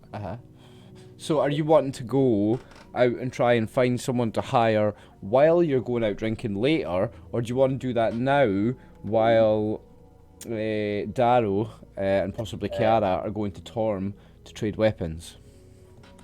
This is all happening while the battle axe is being bought, the church is being visited. Cornaith has absolutely nothing invested in any of that. That's all way out of his realm as a wizard. So he would be off doing his thing while they do all that. Okay. And then while all the drinking and stuff is going on later, that's when he'll be doing his read magic, you know, copying spells. Okay. Now, You have the slap out meal, but you're not doing alcohol. You'll learn that Cornaith is a very sensible wizard. Getting drunk is not conducive to casting spells. yeah, but the guys are going to go to Thistledown after Torms, so that's for a drink and a meal. So you're going to go and just have the meal with the guys and not have a drink, and then once they have a drinking session later, you're going to go and do your thing on your own? Yes. Okay. Just Yeah, checking. But well, So you'll be with them for part of the time they're there, and then you're going to go away and do your own thing. right, while all the shopping and stuff is going on, you know, the battle axe, the spear trading, the church visit, that's when he's out looking for this person to Okay. hire and Okay, well, all that. okay. In that case, I'll just go ahead and do that first then. So Garona goes with you, yeah? Garona, you want to go with him? I'm going at like a distance, Okay. So, being like kind of like watching what he's doing, okay, Paul. but trying to hide, but not hide well. Okay, so I will not require any rules for that. I'll let Paul decide how his character reacts to that. Because you're not hiding well, so obviously he's going to see it. So, first of all, Paul, I want to know where Cornaith wants to go to look. He's just going to stand in the Okay. street and look at young men? You know, in all honesty, I feel like the best place to go would be Annie's Adventurer Essentials and or the Smithy, because that seems to be where the wannabes would hang out, the people who want to do it but can't quite do it. Okay. So, pick one and we'll go. Let's go with Annie's. Right, move tokens on the map then, guys. You'll let you do it yourself. You've got a map, you've got tokens, let's do it. Hold on. So we'll put Darrow and Kiara up at Torms, and we'll do that next. And we'll Oh, put wait. Garona and Cornaith up here at Annie's Adventurous. Oh yeah, sorry, Garona a wee bit down the road. Being sneaky, but not too sneaky, deliberately. Is that right? Having a wee peeky. Yeah, she's like, you know when on movies how like people would be following someone and then they're like, no, stay like 500 feet back. No, she's like 250 feet. Like, I'm obviously following you, Yeah. but trying to be sneaky. Okay. Okay, so Cornaith. Annie's Adventure Essentials is run obviously by a lady called Annie. Got notes here on the name of her assistant. If you give me just a minute. Won't take me long to find it. 1 minute. I mean, at the moment, he's not really going into the shop. Yeah, you're just kind of hanging around to see who's hanging around, eh? Yeah. Okay, so I guess you'd see a couple of young men, perhaps women, teenagers even, older teenagers, looking around at looking wantingly at some of the adventurers' packs and the 10-foot poles and the ropes and the swords, or so I guess you could quite easily figure who's looking longingly at stuff like that and would like to do that kind of thing. Yeah, you could easily pick someone out. It's a busy town with enough people that there's going to be that kind of passerby at the shop. Couple of kids like, oh, I would love to be an adventurer. I wish I could buy that sword or that armor or whatever. Because although it's Annie's Adventure Essentials and it's ropes and it's backpacks and it's all that, she does have one or two basic iron long swords, maybe a short sword, a basic shield. I would assume the majority are human. The majority of the population here is human. So he's looking for the tallest, broadest shouldered, biggest armed one that he can find there, because obviously if they're big, they're strong. Alright, so there's a young strapping lad, perhaps 18 years old, named... Do you want a name? I will let you determine all that. Alright, his name's... The only thing Okay, his name's Samir. Samir. And Cornelius will approach him and say, so it seems you have a desire to join the adventuring life. Okay, so a little nervously at first, but then you see him trying to steel himself because, this is his, I don't know, this is what he always wants to be, and he sees what you are. Yeah, of course. Sir, good sir. Well met, good sir. How are you? And he's a little bit stumbly, but he's very polite, and he's, oh yeah, I would love to. What a life. And he looks at you and what you're wearing. What a life to live. What a glorious life. Glorious, I'm wearing breeches, tunic, and a cloak with a freaking knife. Yeah, but he sees the spell book and the weapon. He knows. He knows the type, eh? Like, you look like a mage, and people around here, they see adventurers, so he knows.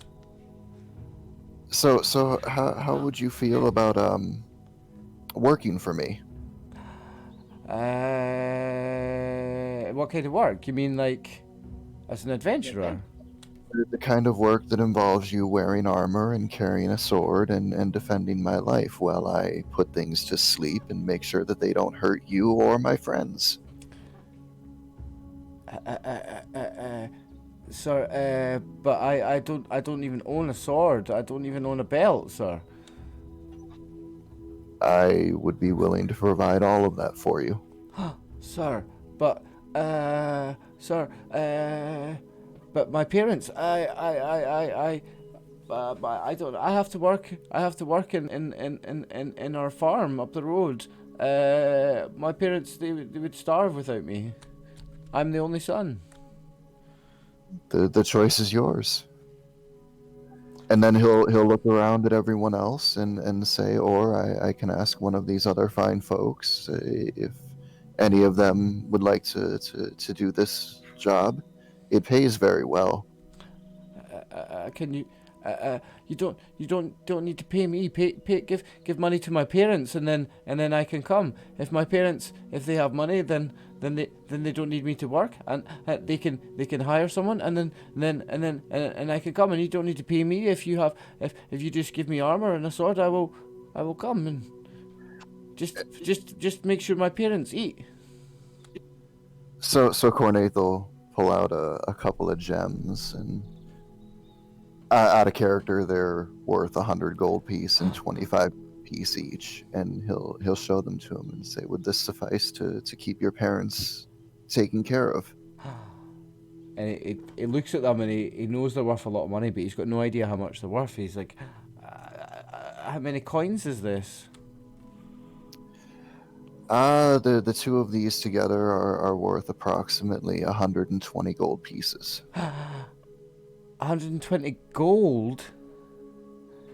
And he almost faints, and he says, I'm sure this will be enough for my parents. I'm sure I can go now. I'll run." And he hands you back the money, and he's about to start running up the road. Don't you need these gems? And I'm trusting you to come back because I know your name, and as a mage with your name, I can find you wherever you go. So if you run off with these gems, that we will find you. So he's got a bit of a scared look in his eyes. He's like, of course, and he takes them, and he holds them in his hand, and he takes his other hand, and he wraps his other hand round that one, and he just starts running up the road, and he looks at his friends. Oh, he runs into Grona. Yeah, okay, so Grona, are you trying to like move into his way so he bumps into you? Yeah. Let me grab a token for him.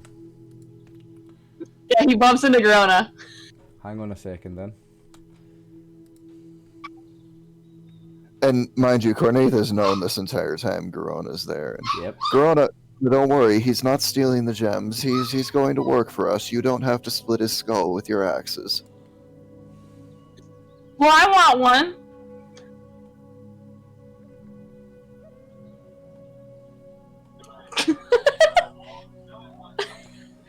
Grona looks at you and points to him. I want one like that. Maybe more buff. 2 seconds, guys. I'm just grabbing a quick token. I'll get a better one later. You're fine.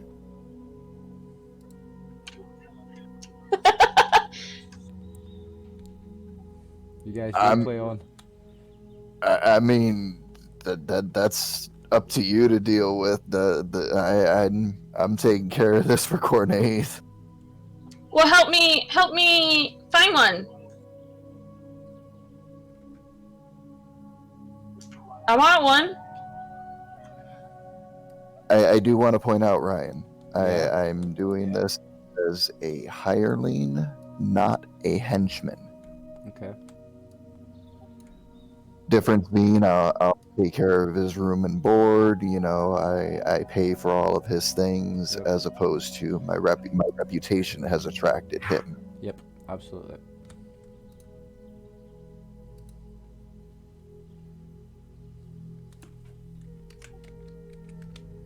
And I've taken 125 gold pieces worth of gems off of my sheet. So, yeah, he just made out like a bandit.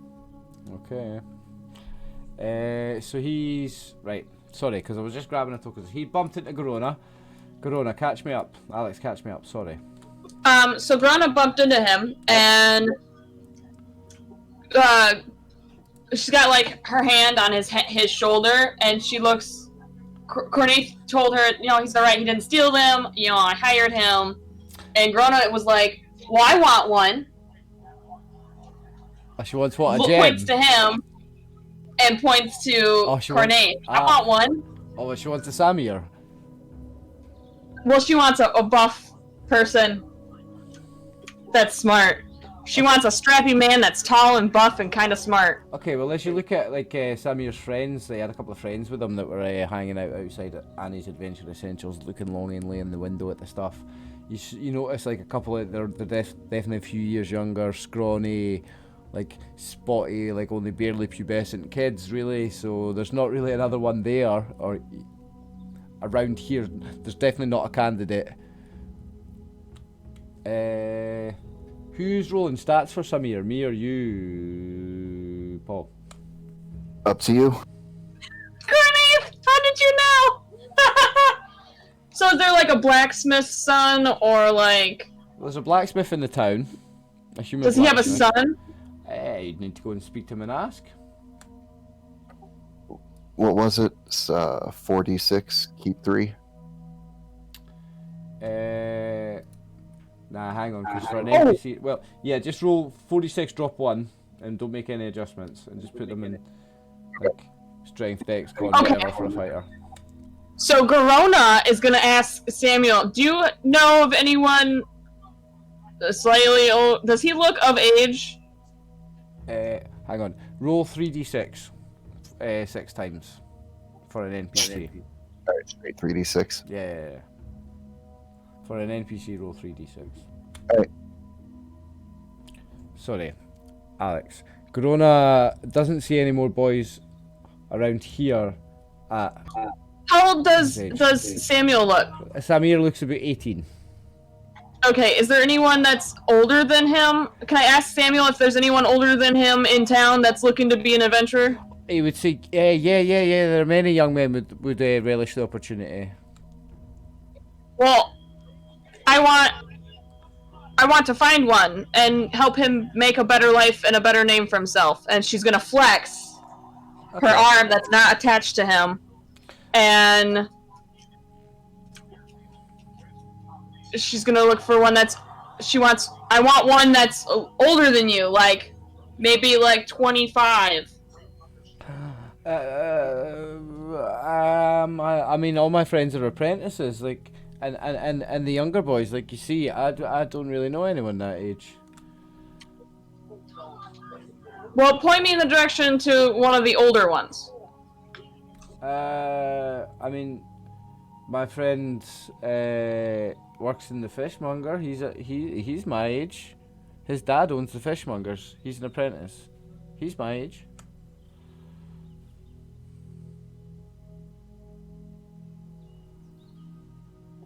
Alright, what's his name?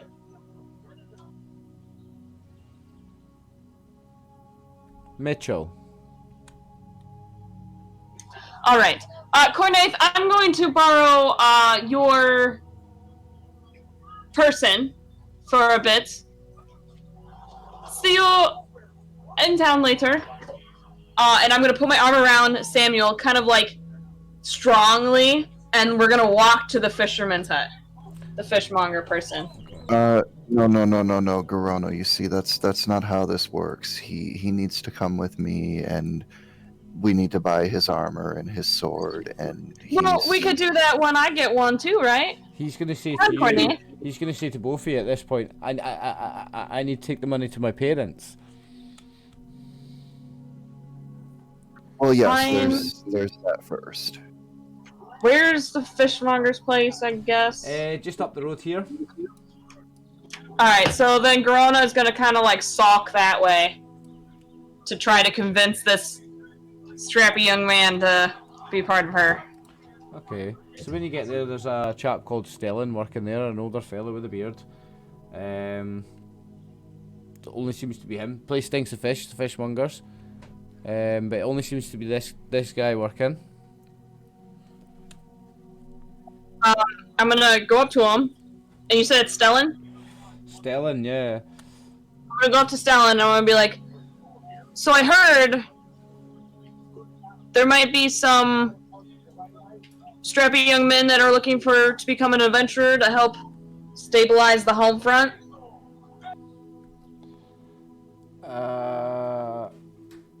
He looks Do you around. know He looks around as if to say, "I'm the only person here, and it's not me." Well, I met someone down there at Annie's down the road, and they said that there was an apprentice here that was looking to become an adventurer. Oh, my son. Oh, I don't think it'd be much good as an adventurer. Maybe you should be my son. Well, I can train them. And, Flexes. Okay, so you'll call through. Mitchell, come through here. And so this guy, this really skinny, scrawny guy with lots of acne, will hobble through on crutches. Yes, father. Oh. And he looks at you, the half orc, dressed in armor with big badass battle axes, and you see like a little bit of a wet patch in the front of his breeches.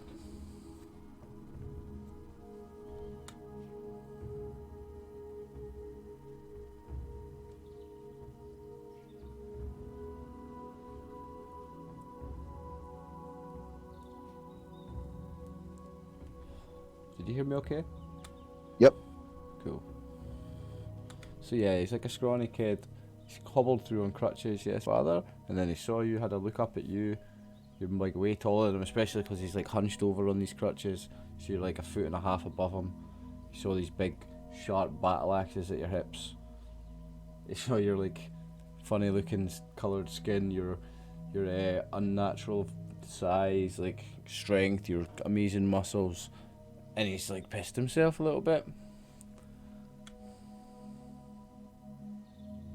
Pissed in his pants. Michael pissed his pants? He pissed in his pants. Well, you might need a bath, but that's nothing a river can't fix.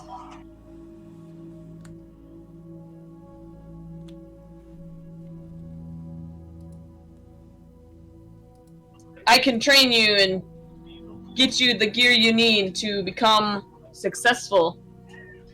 If you wish to join me on my quest. He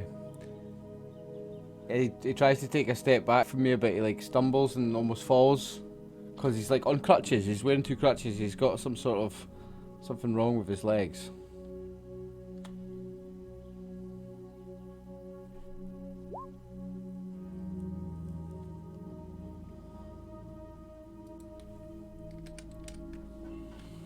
Fuck.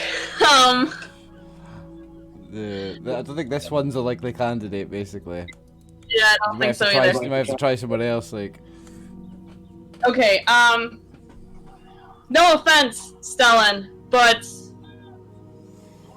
do you know of maybe a better candidate?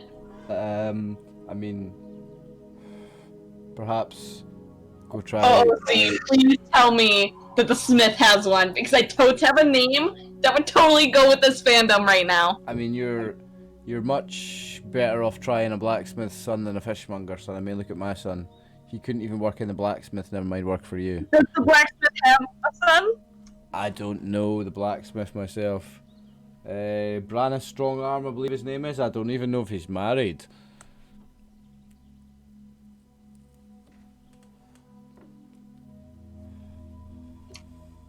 Okay. I'm gonna go over to the smithy then, and I'm going to look. Ow! Oh, son of a bitch, that hurt. Okay, we're good. We're good. I hit my finger on the desk. Ouch. Alright, I'm going to the smithy. And I'm gonna look for a blacksmith's son, hopefully by the name Gendry. Oh, right. Okay, well, I would love to say yes, but the blacksmith's a young man. Not much more than, I guess, mid-20s to late 20s himself. So, judging by the look of him and his age, he's not going to have a teenage son. Perhaps a young teenage son at a push. But, like, he's a young man himself. I really don't want to go to every place here.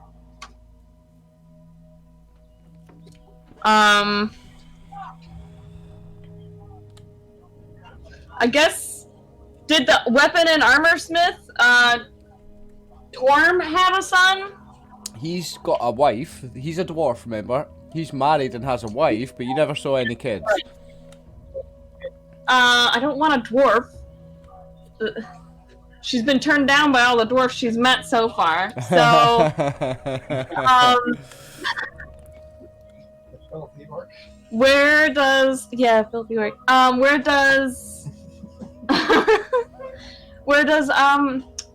woodcutter have a son? The herbalist have a son? Carpenter have a son? Butcher have a son?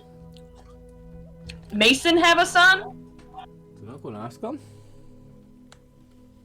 I really don't want to go to every single one of these things to RP this out. I kind of want to get like this going. I know I love RP, but I feel bad.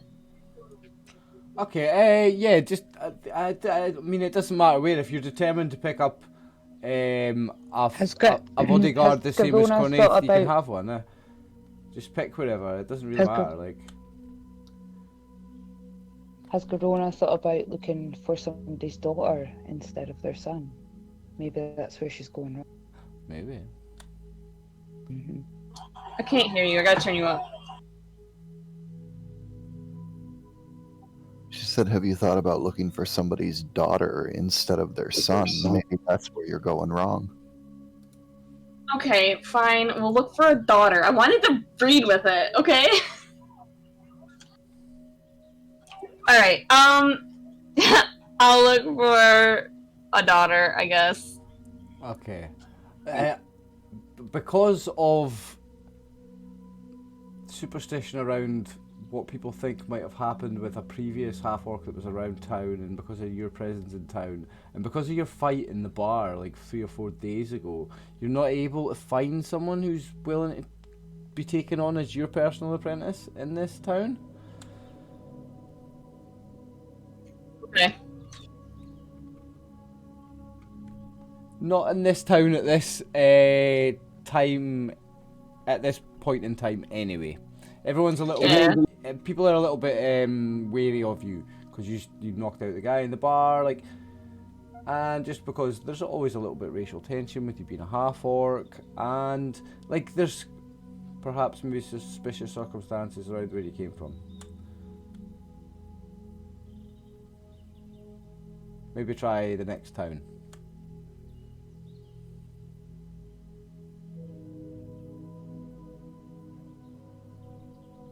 I sulk back to the inn and I go to bed.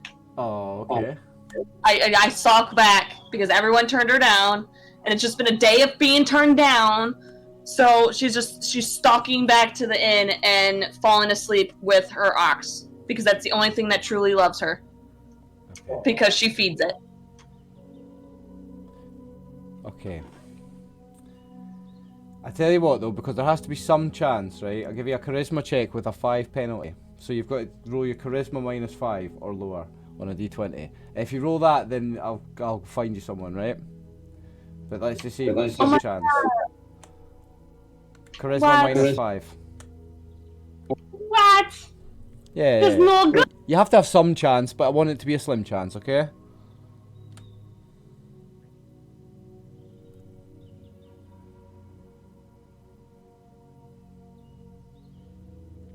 I need it to feel like there's... It's gonna be... damn. That's like, I have to roll like a 1. A 1 or a 2. Yeah, okay, I want it to feel like... Ah! There you go. I want it to feel like you're a half-orc that punched somebody in the town a few days ago. Trying to get somebody to go and work for her. So there you go. Okay. You can't win them all. You didn't win this. Action roll. Is that like a charisma? What is your charisma? 7, but I have a reaction roll thingy for a barbarian. Nah, just straight charisma. Charisma -5, that's what I wanted it to be. So I wanted it to be a very slim chance, and you didn't get it. You sulking to bed? Yeah, I stalk back to the inn and sleep in the stall with my ox. Okay, so Cornaith, do you want to wait while this buddy runs away up to his farm. Samir runs away up to his parents at his farm. Oh yes, because as a simple farmer's son, he's under the impression I can find him wherever he goes if he doesn't come back. Okay, half an hour later he comes back puffing and panting and sweating then. Say 30, 40 minutes later. Farm must have been just up the road. Okay, and just to not take up a whole lot of time role playing it out, keeping it real simple. He's a farmer's kid. Sling, short sword, studded leather is what I'm gonna get him. Proficiency is fine because he's not a trained fighter, but later on specialization might come if he survives. Okay.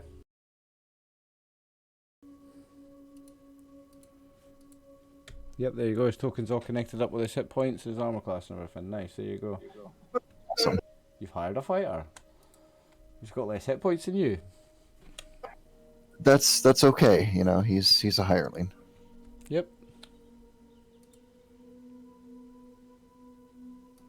He's somebody to get between me and something coming at me so that I can have time to cast my spell. And, of course, carry anything that I can't carry. That's Garona and Darrow's job, though. You just got an extra one for it. It's your meat shield. Exactly. See, the thing is, though, he's expendable. They're not. Yep. And you never know. He might just survive long enough to actually become a viable NPC member of the party. Do you know what he does, though? Do you know what he does for a dungeon master? He splits group XP and instead of me having to divide group XP by 4 every week, I've got to divide it by 9 and then multiply it back by 2 for you guys and 1 for him. Oh man, it goes from 4 to 9? Well, because you guys will get 2 ninths each and he'll get a ninth. Do you know what I mean? He gets a half share, meaning he gets 1/9 and you get 2 ninths each. Instead of 4 of you getting a quarter each. Yeah, that's what happens to the maths. Can I make a suggestion? Since he's a hireling and not a henchman, don't bother with XP. He just stays as a level 1 fighter until I decide I don't want. Nah. Anyone that comes along like that, I'll make them an NPC that gets a half share of XP, so they can at least level up. Definitely. Okay, that's totally up to you, and I'm fine with whatever decision you make. Yeah, man. And Garona, don't be too sad. You'll get yours. You just didn't get one in this town at this time. Anyway, so you're done with that for now. He's paid his parents. Let's say that pays him off for a year. Okay, sorry. Go ahead, Alex. Okay. I posted a picture in Discord. For future reference, Grona's gonna keep looking for someone that looks kind of like that. Okay. That wants to be an adventurer. So wherever we go, that's what she's gonna be looking Okay, for. so she's passively. So you're letting me know as the DM. She's passively. Whenever she spots someone like that, I have to let you know. Yeah. Okay. So she's gonna passively be looking for that. Absolutely, got you. With that look on his face as well, or just a guy that looks like him? Like, I know who that is. That's cool. It's funny.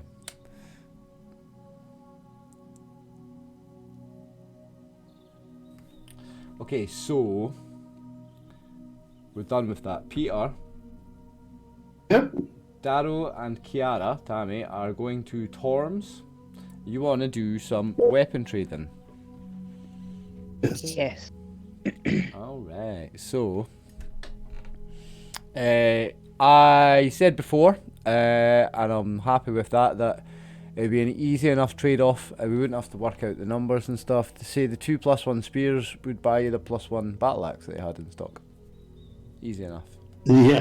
Darrow says we had been thinking of doing that. The half-orc can't even be bothered to turn up here. Yeah. Torm looks at the two of you. He's very happy to see both of you. Ah, welcome back, Darrow. And has he met Kiara before? Has Torm met Kiara? This young lady is Kiara. Hi, hello, Torm. Pleasure to meet you, young lady. He bows. He's already a lot shorter than you because he's a wee dwarf, but he bows down even lower. A pleasure to meet you. Any friend of Darrow's is instantly a friend of mine. Nod my head.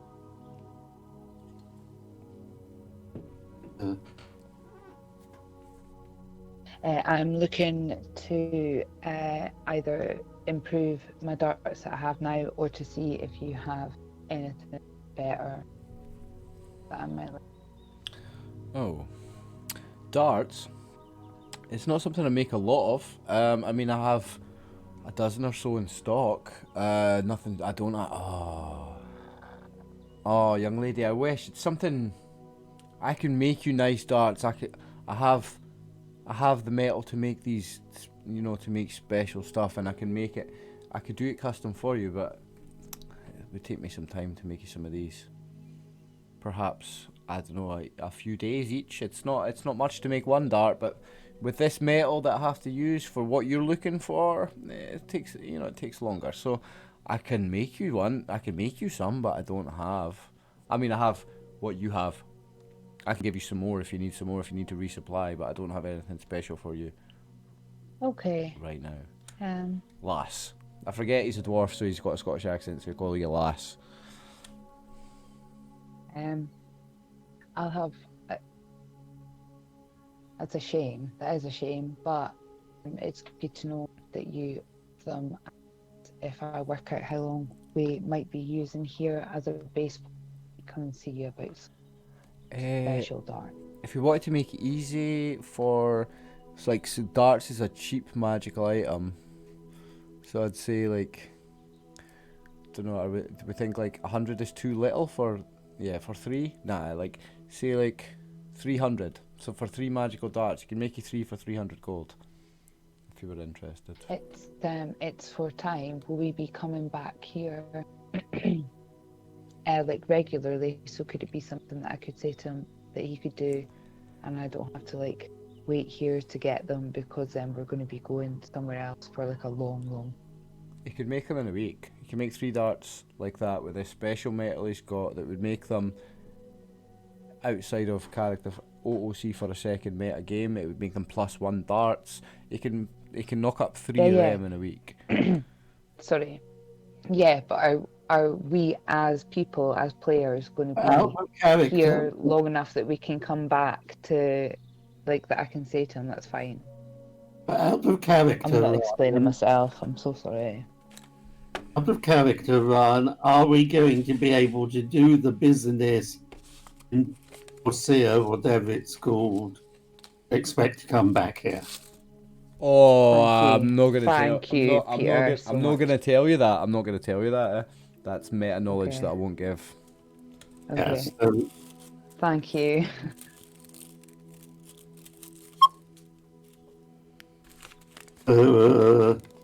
And that's fine. I will leave it for now. I'll not get any darts. Okay, lass. Now, I'm not sure what. Are you hungry? Are you hungry, lass? And Darrow, my friend, would you like a beer? Oh, what are we doing? And he does a whistle and he gets his wife to come through. Drinks for my guests. Drinks and something to eat for my guests. Darrow, will you eat with me again? Yes. It's nice to have some good company. So, yeah, the orc changing into a woman has done something with their brains. Strange business, that. It's a strange business.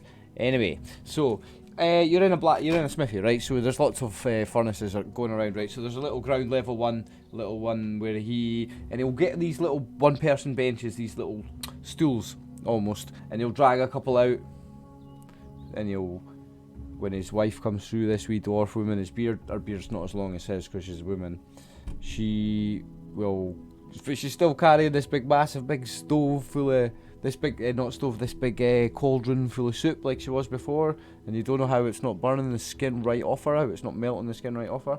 And then she puts it down onto this little furnace, but this little fire pit, whatever, on the ground. And she comes through back again with the big barrel of beer. You don't know how she's carrying it, 'cause it's the size of her. This big huge barrel of beer, and she puts it down. She comes back through. She's got bowls, and she's got big huge mugs for you to drink from. And she brings a big tray full of loaves of bread. Tom obviously invites you all to sit down. The two of you to sit down. Good. And like This will. Our hostess here supplied the best food I've had in this town. As a ode to Kiara. I am very hungry. Tegan is probably very hungry too, and it feels quite lovely here. I'm happy to stay here and have food and sit and be friendly with you guys. Well, like before, it's like the best soup you've ever tasted. The most wholesome, nutritious, thick meat and vegetable soup you've ever. I think it was just vegetable soup last time we said, but this time it'll be a meat and vegetable soup. We'll say the most wholesome, nutritious meal you've ever eaten. It's delicious. His wife's an amazing cook. The bread, it's like the loaves of bread. She's brought out like a dozen loaves of bread, and this dwarf with his huge hands, although he's small, he's a dwarf, he's short, he's got these huge hands, and it looks just like a little bread roll would look in our human hands, these loaves, and he's eating a loaf like it's a bread roll when he's dipping it in this huge bowl of soup. And the beers, the pints, they're oversized even for dwarves. So for you, the little half elf, the young half elf female, this huge pint mug seems almost ridiculous in your little skinny arm. But his beer is amazing. It's the best beer you've ever had in your young life. Darrow's already realised that even in his much older but still young for a dwarf life, that it's the best beer he's ever had as well. This dwarven homebrew that you've had with Torm. So there you go. That's your meal, and your meal for the day is the most best soup you've ever had. These huge bread rolls, and you've got this beer on tap, and you've got this host who welcomes you as long as you like. Right. So I asked what we were going to go out for a meal later, though the elf, whether because he's an elf or because he's a wizard, he doesn't seem to want much to drink with it. Is that thistle down any good? Was it just for people who pretend to be better than others? Torm will like give you a look, dwarf to dwarf, and turn his mouth up a little bit, like, it's not. It's the beer's no better there than it is in the Machine Arms or in the Weeping Willow anyway, laddie. Just cost you a bit more, that's all.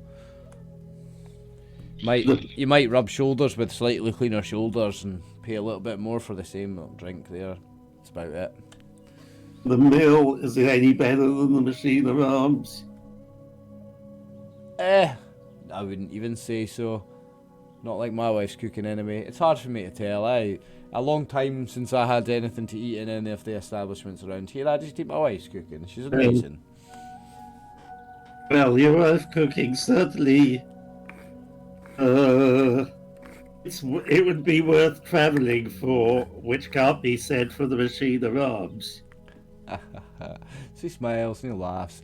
Well, I guess I have friends from all over the land, my friend Darrow, and I guess you would say they do travel for my wife's soup. It's one to behold. She's a talented woman. And he looks at his wife, and I guess it's quite uncharacteristic for a dwarf. I guess he's been living in a mostly human settlement for a long time, and he gives her like quite a loving look, something you maybe would be quite unfamiliar with in your custom and culture.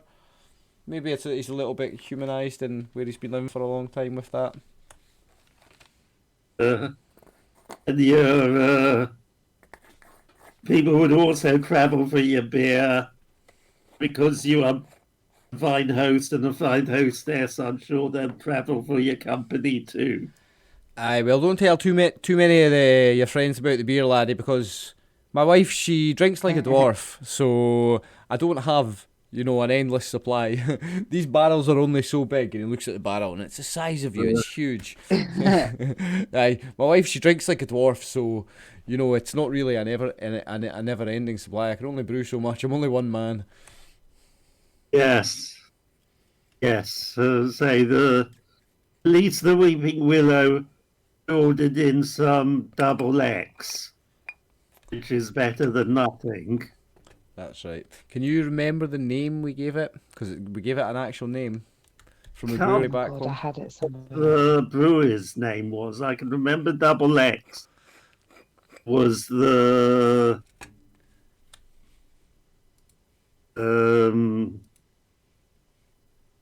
that double X was It was a beer that he'd brought over from the Dwarven settlement up on the other island, Panthea, the Dwarven settlement Rockholm, where you're from. So it was an import beer here, but from your hometown. import beer, Something double X. something double X. I can remember it was good enough. It was better than this human piss that I didn't. He smiles. Yeah, if you forced my arm to go for a drink in the town with you, then I guess the Willow, it would be over the Thistledown for sure. Yes. It's it's. I've had some of it's stuff which I've drunk at home, wouldn't turn my nose up at, but isn't what you make. Nothing like mine, eh? Nothing like mine, laddie, eh? Uh, He's beaming with pride. He's absolutely never mind the exquisite, magical weapons and armor that he can just bang out with a hammer. He's like beaming with pride over his homebrew beer and his soup. That's a dwarf for you. so I am very happy to have soup and a drink and company, and I would like to ask him if it would be okay if I could play my lute for them after we're finished to say thank you for being such good host. Now, the look he'll give you will be one of practiced courtesy, like a civilized, multicultural dwarf who lives in a multicultural settlement. Because maybe the dwarf reaction to I stumbled on a race thing? No. Well, the typical dwarven reaction in the dwarven community to some half-elf gypsy bard wanting to play a lute, they would think that's a bit like, what's the word?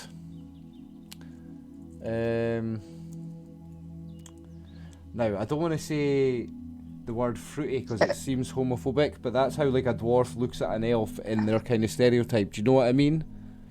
Okay. Okay. Like wimpy, like that. Like, what's all this wimpy, a bit lame, arty-farty nonsense? Yeah. But he wouldn't give you that. What I'm going to say is he's not going to give you that typical kind of dwarven reaction to an elven, what he would see as an elven thing. His is more. Okay, I'm quite grateful. No. Yeah. It's very polite and very civilized, and he's yes, of course. Me and my wife would love to hear your beautiful music, elf. And it's very diplomatic. That's the word I'm looking for. Unexpectedly for a dwarf, he's very diplomatic about. Yeah, you wanting to do that? He's like, yeah, absolutely. I would love to hear that. Do you think the Thistletown would let the lass play for them? Oh, now, perhaps they would. I mean, that might just be their cup of tea. I guess that is a looty place. Looty, that's the word I'm looking for. Looty, not fruity. Looty. You get that? That is more of a looty establishment. Yeah.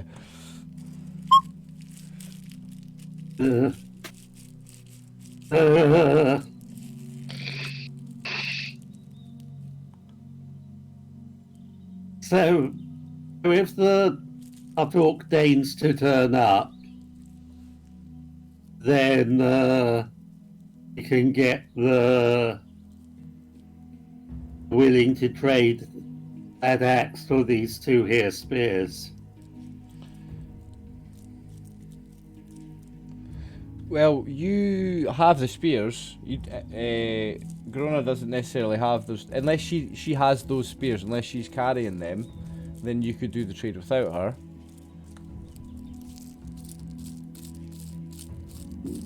I'm not a servant. For a Dignified, husband. a dignified cleric, representative of my church. Yes, but you're also the representative and perhaps de facto the leader of the party. So to make a transaction like this, it's kind of it could perhaps fall on your shoulders to do it if she's absent.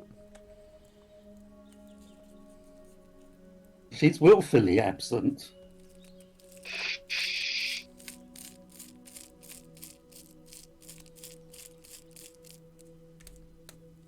The other magical weapons you had was the dagger and the scimitar, eh?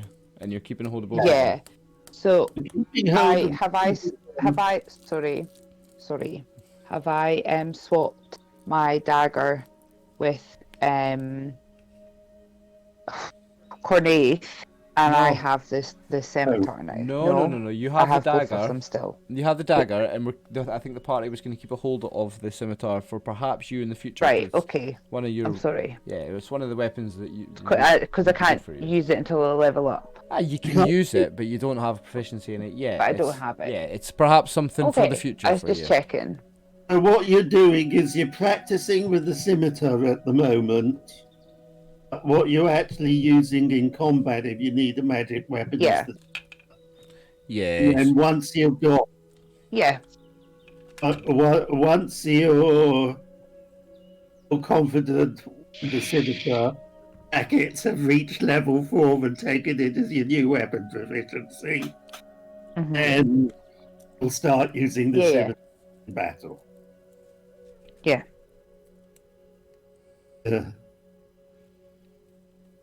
Now, you guys, it would be up to you how long you want to sit and drink with Torn and his wife. His wife will have a beer, because they are dwarfs and he's happy and he likes you guys. So it's up to you how long you want to stay here now. Actually. Did Cornaith agree when we'll be eating? Unsure. To be completely honest, there were no plans made when he went off to find someone to hire, so he has no clue where you guys will be. Is the He place said we small enough were- that he'd be able to find us? He said we were off to the weaponsmith.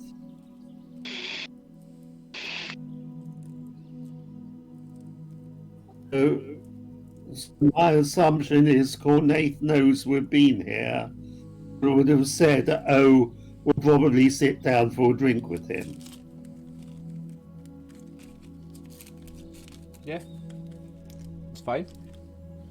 I think I'd have let.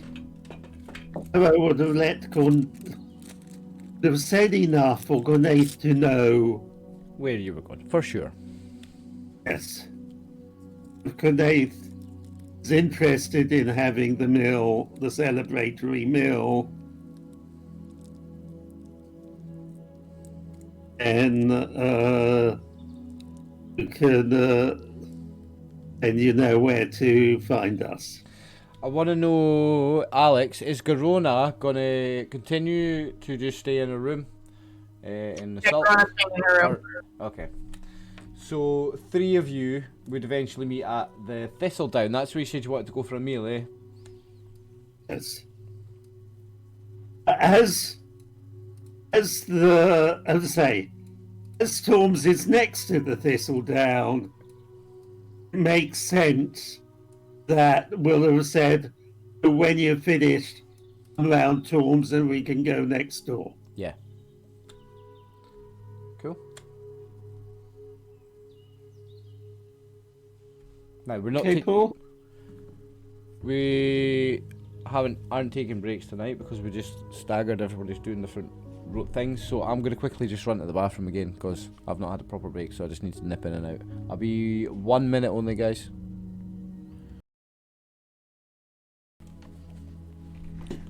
Right, sorry guys, I'm back. Yeah, I was just gonna say that's kind of funny. This kid's life is only worth 175 gold to his parents. So yeah. Yeah, I was thinking what exactly he was doing for Are you buying him any equipment, Paul? Is Cornaith going to buy him equipment for some year? Yes, actually, I threw it up in the Roll20 chat, and there was a question that I had for you. You can just type out an answer Yep, so we okay. don't clog up the Yep, void. okay.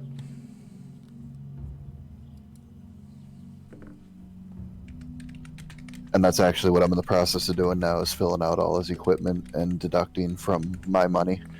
Nice. Okay, I've answered your question.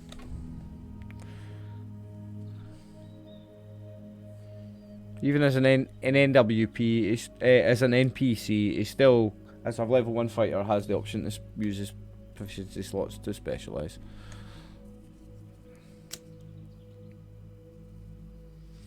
So I've stunted him as an NPC. He doesn't get the full hit dice bonus you get at level 1. He rolls 3d6 instead of 4d6 and dropping 1 for his stats. So yeah, he still gets specialisation. He's a level 1 fighter. Okay. And yeah, like I said, I've that's why I wanted to do that. This way I had something to do while you did the stuff with Darrow and Kiara. I've been filling out all his equipment and whatnot. Look, 4/4/20. Now is his token matched up with everything? Like it works. Everything's linked up, yeah? Yes. His armor class is 4, his hit points are 4, and his Thaco is 20. Yep, and if you put one down, if you put a token down, the sheet will change. If you change your sheet, the token will change. Yeah, they're linked. Yep. And you see his name. Everybody sees his name on the board. Everybody sees his health bar. I'm just increasing magnification. Or is that what I have to do? Oh, okay, you moved it. That's why I didn't see it anymore. You moved it. Yeah, you're in Thistledown. I moved you to where you're going to go for a drink and for the meal. Anyway. You're out the door. Yeah. And you see his name as well? Yeah. Cool. Everybody see it? Oh, well, in a second. Sorry.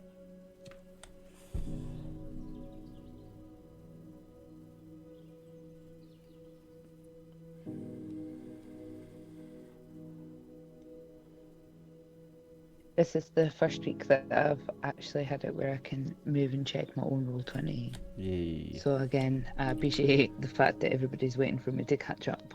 Yeah. Yes, I can see it.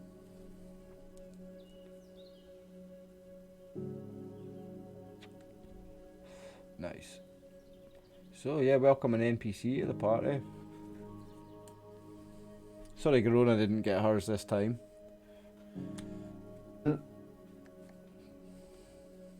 Not everybody's going to get everything every time, so it's alright.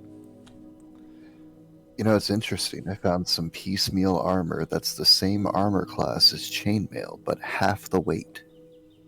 What's that? That Larica Segmenta in Combat and Tactics. It's a banded mail shirt and a studded leather skirt.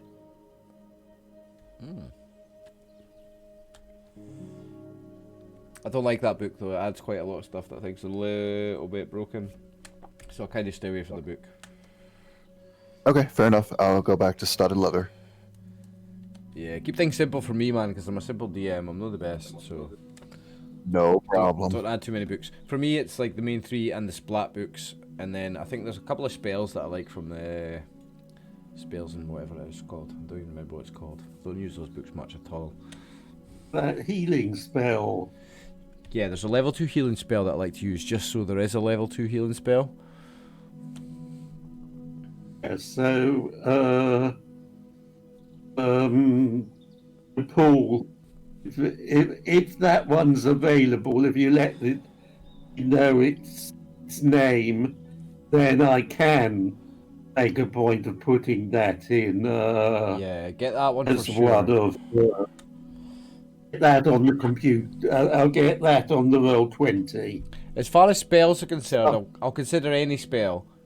As far as spells are concerned, if a spell's from a book, it doesn't matter what book it's from, I'll consider any spell. But yeah, that one definitely goes in for sure because it's a level 2 healing spell and you need one.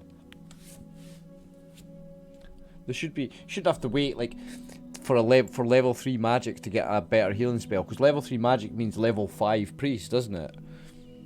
So surely, like as a priest, so, yeah.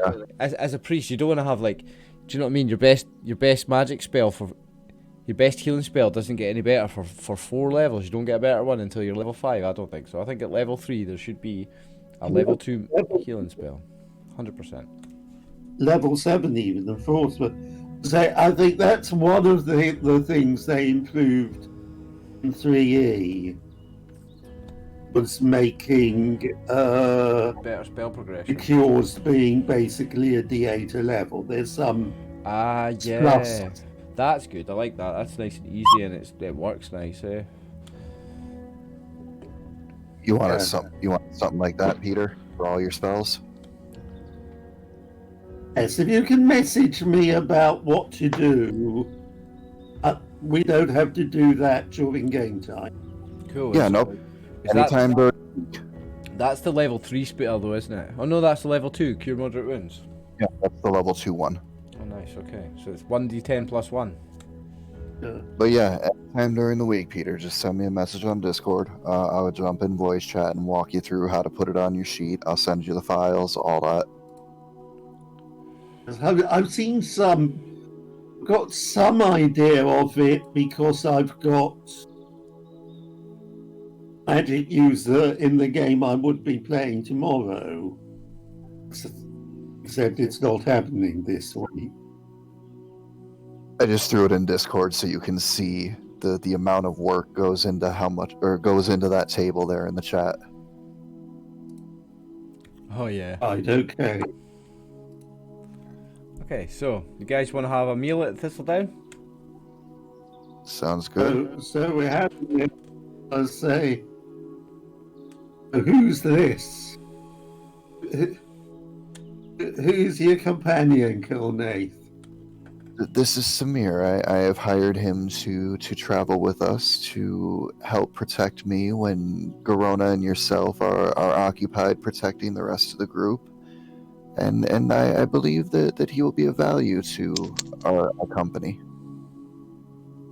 Samir smiles nervously at you, Darrow. Well met, sir. Well met, sir. And he is wearing, full studded leather armor. He's got a small shield and a short sword with a sling. I'll try and find a better token later. One with a short sword and a shield, maybe. Token's fine. Welcome to the party, lad. You need to practice a bit of combat. I can do it with you. Hey, fight a cleric. You can bash him, heal him, bash him, heal him, bash him, heal him. Nice. That's the combat training you need, like, oh shit, I killed him, heal spell. Oh shit, I killed him, heal spell. He better get used to it. Well, he's got 4 hit points, eh? And Darrow could pack a mean punch with that double-handed axe of his. You've seen him. Yeah, it's what, D10? Hey, no, isn't D10. it? Wait, on a large creature anyway, wasn't it 2d8 or something? Yeah. Remember because you had... 2d8. It was 2d8, you've got 2d8 plus 2 or something as your total damage on a large creature, and didn't you get... Yeah, I think it's 1 for strength, 1 plus for strength, and 1 plus for bigger magic weapon. Remember you rolled max damage, it was 20 damage on a large creature. Yeah. 18.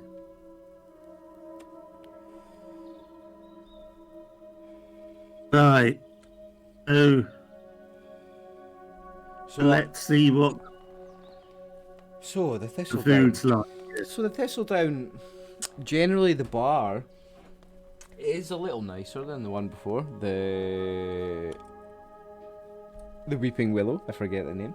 I've only built this 5 or 6 years ago. The Thistledown's a nicer bar in general. They've got a lot more wine bottles than just big fucking jars with beers for their imports behind the bar. Again, they've got big barrels under the bar with 1 or 2 taps for beers. There seem to be a lot of different bottles of spirits behind the bar. The tables, the furniture, the fireplace, the artwork. There's artwork on the wall. There wasn't that before. There's paintings. Perhaps like like an animal head on a plaque, one of those. There's the decorations on the wall is a big difference from the last place. There's nice rugs on the floor. It's a wooden floor like before, but there's a couple of rugs across it. The place in general has a better vibe, a nicer vibe. Smells better. Maybe they even have incense burning, or you don't know if the food smells nice, but just generally it doesn't stink. Maybe like the other place. See, as far as Darrow is concerned. Elfie. Looty. That's not wine, of course. That means it's healthy. Yeah, it's looty, mate, looty. But yeah, it's a nice place.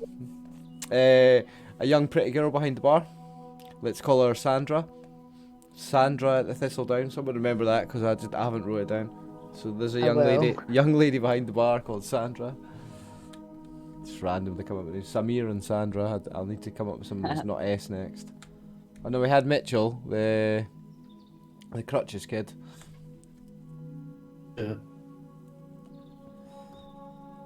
Yeah, I'm happy to eat here. Is that what you were saying? You like it here? Yeah. I'm happy to have food here and drink and stay. Okay. So yeah, you've got a range of finer wines. Everything's twice the price of the other place.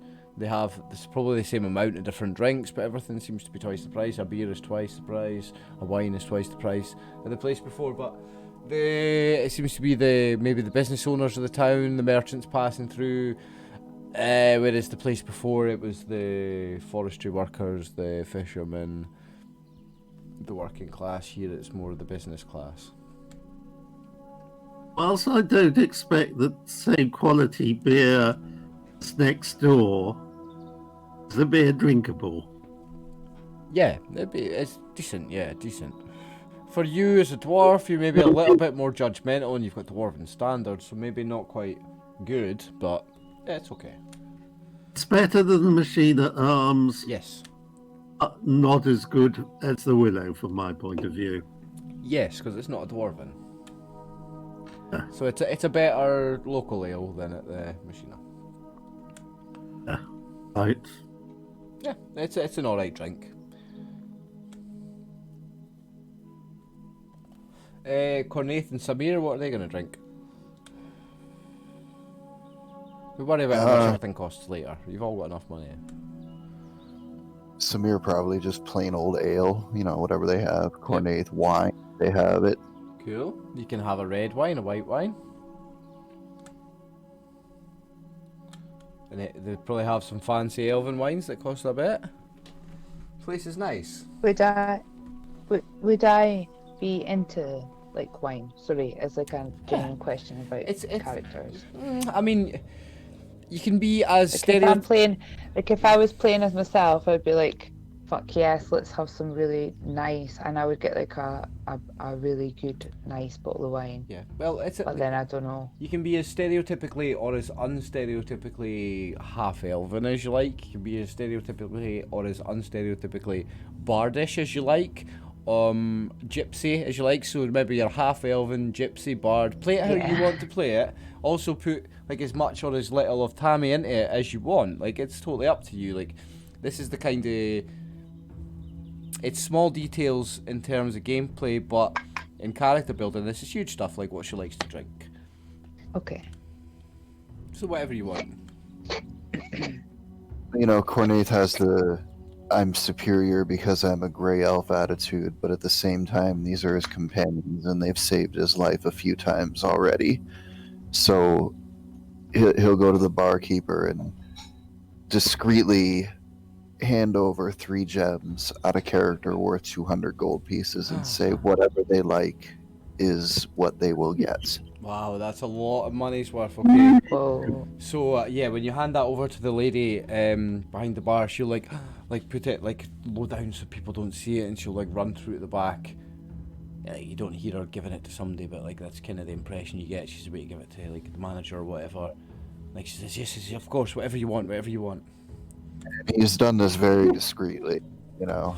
Yeah. And she saw that, and she tried to be discreet when she like lowered her hand to like put it down so other people didn't see it, and she just shuffled away through at the back. And yeah, of course, sir. Whatever sir wants. I think you could get one gem and Gotta- that would be right. I've got to keep up the pretense that, you know, I'm a gray elf and superior, but realistically, they've saved his life a few times. He's very appreciative. Whatever they want tonight is theirs. Nicely done. Okay, Kiara, I'm very interested in what Kiara does want to drink. Okay. I feel like I've been on like rough adventures, and we've like slept and then went back and then slept. So I think I would probably want to enjoy my time between the next one. So I will ask what their nicest, like fullest elven wine that they have it.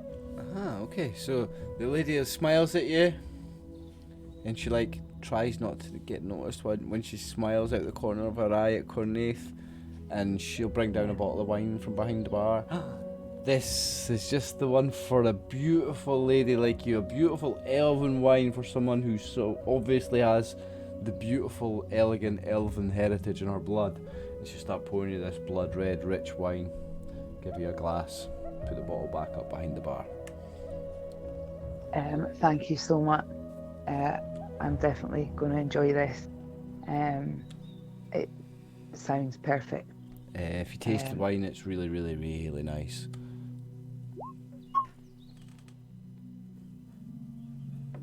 Well, that was supposed to be a whisper, but oh well.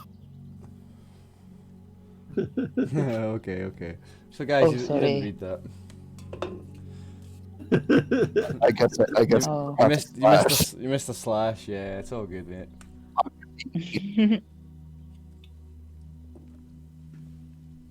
So in character, you don't know that, guys, right?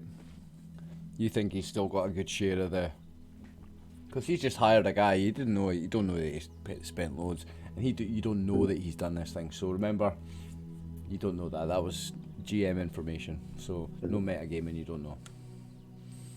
You don't know he's broke, basically. You don't know that he just spent about 600 gold in one day. Yeah, he did. Hey, I thought Garona was bad. She spent like 120 on fabrics. Then you've just went and whacked 600. I like it. That's the way to spend it. Spend it like you earned it, eh? It's very close to my normal AD spending. I mean, who knows? We may not be alive tomorrow to enjoy it, so fuck it. Yeah. Hey, Garona's good, looking good. She's got her plaid and her blue ox with his blue blanket. She's stylized for the next one. Cornaith's like, She's balling though. Cornaith's practical. He's like, I've got a meat shield. Giving up to be able to afford mail. How much? What was that, Darrow? When Darrow's It was 600, and I'm still, I think, over 100 short. what's that for plate mail? Yeah. Did you ask Torm how much for a set of plate mail? It would have be nice to be able to afford some better armor or something. The thing is, Peter, remember, over 7 sessions now, you've had half a dozen almost interactions with Torm. Several of them been longer interactions, and you've seen how they've went, and he's a good friend of yours almost now, and you know he's a good friend of Norm's, definitely. If you were talking to him about the cost of a set of plate mail armor, and he'd be like, 600 gold pieces or whatever, and then he said, if you were like, okay, well maybe like, I'm almost there, like, and he'd be like, but for you, a friend of mine. Do you know what I mean? He might He's got 476. 476. He might dip down to 500 for a good friend, like for a fellow dwarf. Oh yeah, so I'm still saving up. Yeah. Hold on, I'm just checking. Platinum. Yeah, platinum is 5 gold, so yes. No, platinum's 10 gold. Two- No. Copper times 10 is silver, times 10 is gold, times 10 is platinum. To make it simple, and I've always said that from session 1. Okay, so I got 8 platinum. That's 80 gold. 80 plus 286 is 366. Plus 150 is 536. He would So if I could get him down. He would let it go to you for 530, yeah. To you, a fellow dwarf, someone who's enjoyed his short time that he's met, you've been to in a week in town, you've been to see him almost maybe half a dozen times, yeah, he's going to come down to 530 for old Darrow. Okay, so in that case, I'm equally low on cash as Cornelius. And he'll lean in close to you and say, now don't be telling everyone around town, because you know I'm a dwarf, I've got a reputation, you know, but you're a dwarf, you know that, you know. Because, you know, like stereotypically dwarfs are a bit more, not tight, but like, they're not like frivolous and... Frugal. Yeah, I'm not. Yeah, I want what's less than frugal. They're not quite frugal, but they're definitely not flamboyant. Do you know what I mean? Mindful. So, yeah. The sensible. Yeah. Got the splint to trade in, but don't know after it's been through a bit of few combats whether there is anything to trade in. Yeah, I mean, it would take it from you, and I guess it would probably take that in part of coming down to 530 for you. Okay, so it's 530 plus the With splint. that, yeah, I'd say that, and yeah, I'd say he'd be happy to come down to that for you. Okay, right. There you go. Okay, I'm now AC3. Yeah, and because he's a dwarf, he's going to have dwarf-sized one. He's going to have a human-sized and a dwarf-sized one of each of the standard armors in his store. Like, he's a dwarf. Yes. And he could, like, tighten it up or loosen it up. You know, the different metal straps and belts and stuff. He can move them around in a very short time. He'll have one that would be close to being almost perfect for you. Adjust it very quickly, and there you go. It's good.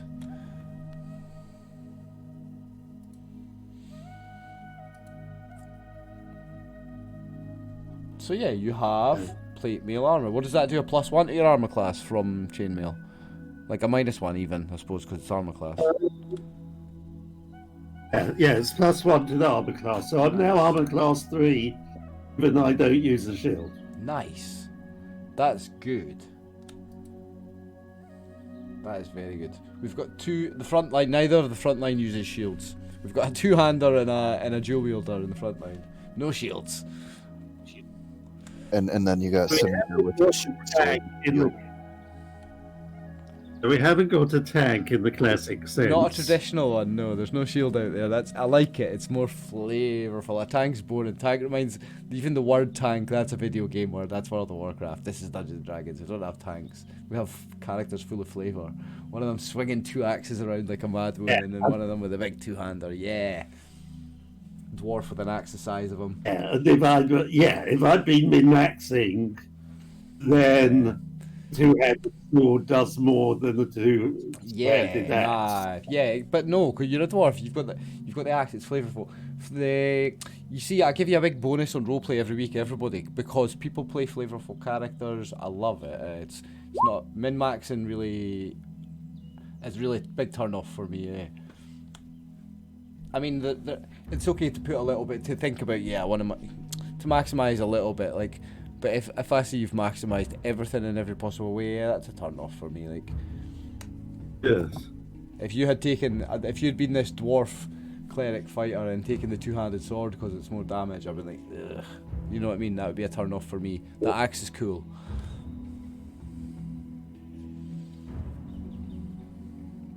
Garona with an axe in each hand, a battle axe in each hand. It's perfect. It's the flavour, eh? That's what I like.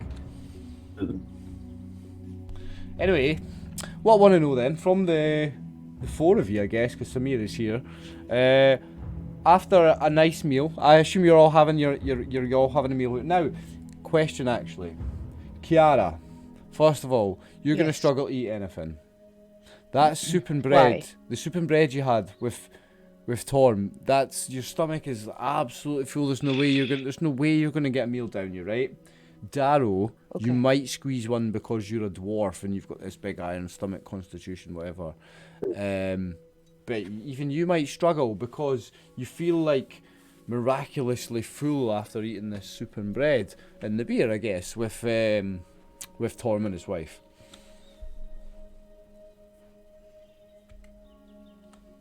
Cornaith, different for you because you didn't go and eat with it. You wouldn't be affected at all. But you guys will have a hard time eating anything significant. I'll just enjoy a good drink then. Okay. So Cornaith, I guess you've got like a more varied menu slightly. I guess you've got a couple of options there, a couple of different meats. Like you might have like lamb, rabbit and deer, for example. And then they'll maybe have 3 or 4 vegetables, whereas the machine arms only probably had potatoes and carrots. So I guess it's like the meal's a little bit better. You've got a choice of different meats. There might be a few different more side options than there would have been. So you can get a very nice meal here. Very nice, as in you'll get a good balanced nutritional meal. Whether it tastes any better than the ones from the previous places, you're yet to see, I guess. And here he is, only nibbling at bread, fruit, and cheese. Is that what you're gonna have? That's what he's doing. Okay. What about Samir? Are you buying him a big slap-up meal, or...? Oh, he's eating whatever he wants. Everybody's been paid for. Okay, so Darrow, after like me telling you the conditions of your stomach, do you still want to try and eat like a big meal with your celebrationary drink, or... Because, I mean, you feel full up, basically, even as a big dwarf for your big constitution. I've had soup, so I'll be looking for something a bit more solid. Yeah. Although I won't be for all the sides. my point is, Peter, that Darrow feels very full after soup and bread. Like, that bread was like... More filling. Yeah, a lot more filling. Yeah, you feel like you've ate a 4-course meal after having soup and bread. Okay, so I get the impression that may be magical in more than just the one way. I mean, it's so the effect of how full up you feel and how good it was would give you like you might think, yeah, this is magical, but I mean, in game terms, meta, I'm not going to say that. Yeah. I would say, if I've only had 1 or 2 bowls of soup, I would normally expect to have more to eat after. Yeah, no, you're absolutely totally full up. Even as, like, your big dwarven stomach, your big constitution, you're definitely full up. At least for future reference. Having said we'll have this meal, not going to let the side down. Okay, so yeah, you can order food, and you could pick away at it, and like with a good drink, you could probably get through it. But it'd be like you're full up, and it'd be a struggle to get through the meal. Not a painful struggle, or it's going to make you sick. But if you had any more than one dish, you're probably going to make yourself sick. But no one else seems to be ordering a starter, unless the lad is. I don't think it's as posh as starters, in so much as you could probably get sides of like extra fried potatoes or roast potatoes. You can maybe get a salad, like. With the sides. And we're not talking creme brulees anyway. Yeah, so I think I won't bother with extra sides. Okay, so just like a main, like a meat and vegetables course.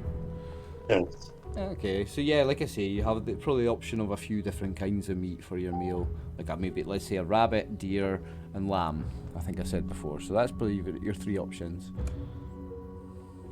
And that's what the other place had.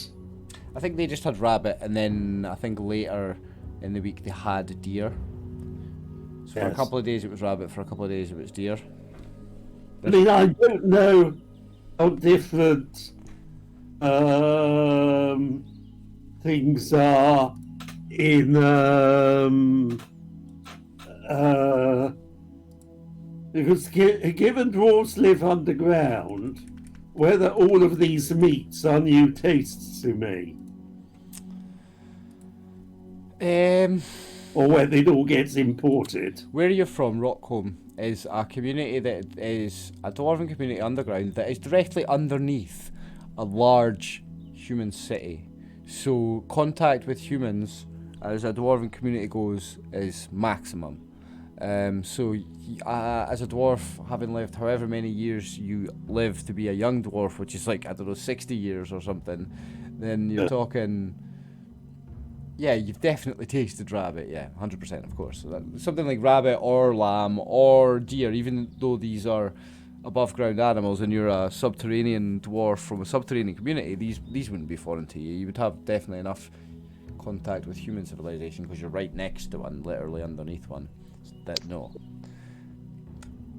The most common of human things will all be pretty common to you. So I'll have whichever I haven't had. You haven't had lamb. You've had deer and rabbit before at Mission Arms. The lamb. Okay, nice. Okay. You have the lamb, it's decent, it's nothing to write home about. You've got a few more different vegetables on your plate than you had at the other place. It was maybe just one chunk of meat and two. Here you've maybe got 3 or 4. It's got a nice gravy. There's a nice bread on the side. Everything is hunky-dory, as they say. Yeah. Nothing special, but good. Right, so I won't be coming here very often, but it's still, if we ever have another celebration in this town, we're not at Torm's first. Yeah, it's a nice place anyway. The people here they all seem very friendly, as well as being the more slightly richer class of people than it was before in the rougher place. Yeah. The rough place Okay. wasn't a dive, it wasn't a rough place, it was just a bit rougher than here.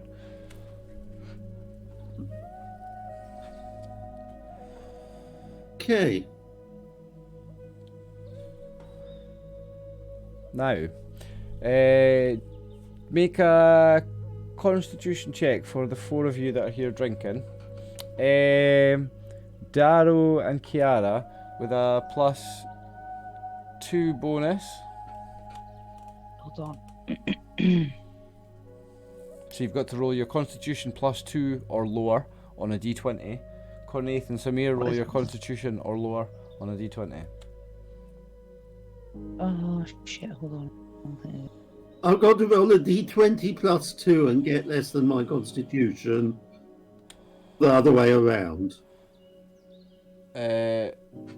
No, roll a d20 and you've got to get less than your constitution +2. So if your constitution is 15, you're aiming for 17 or lower.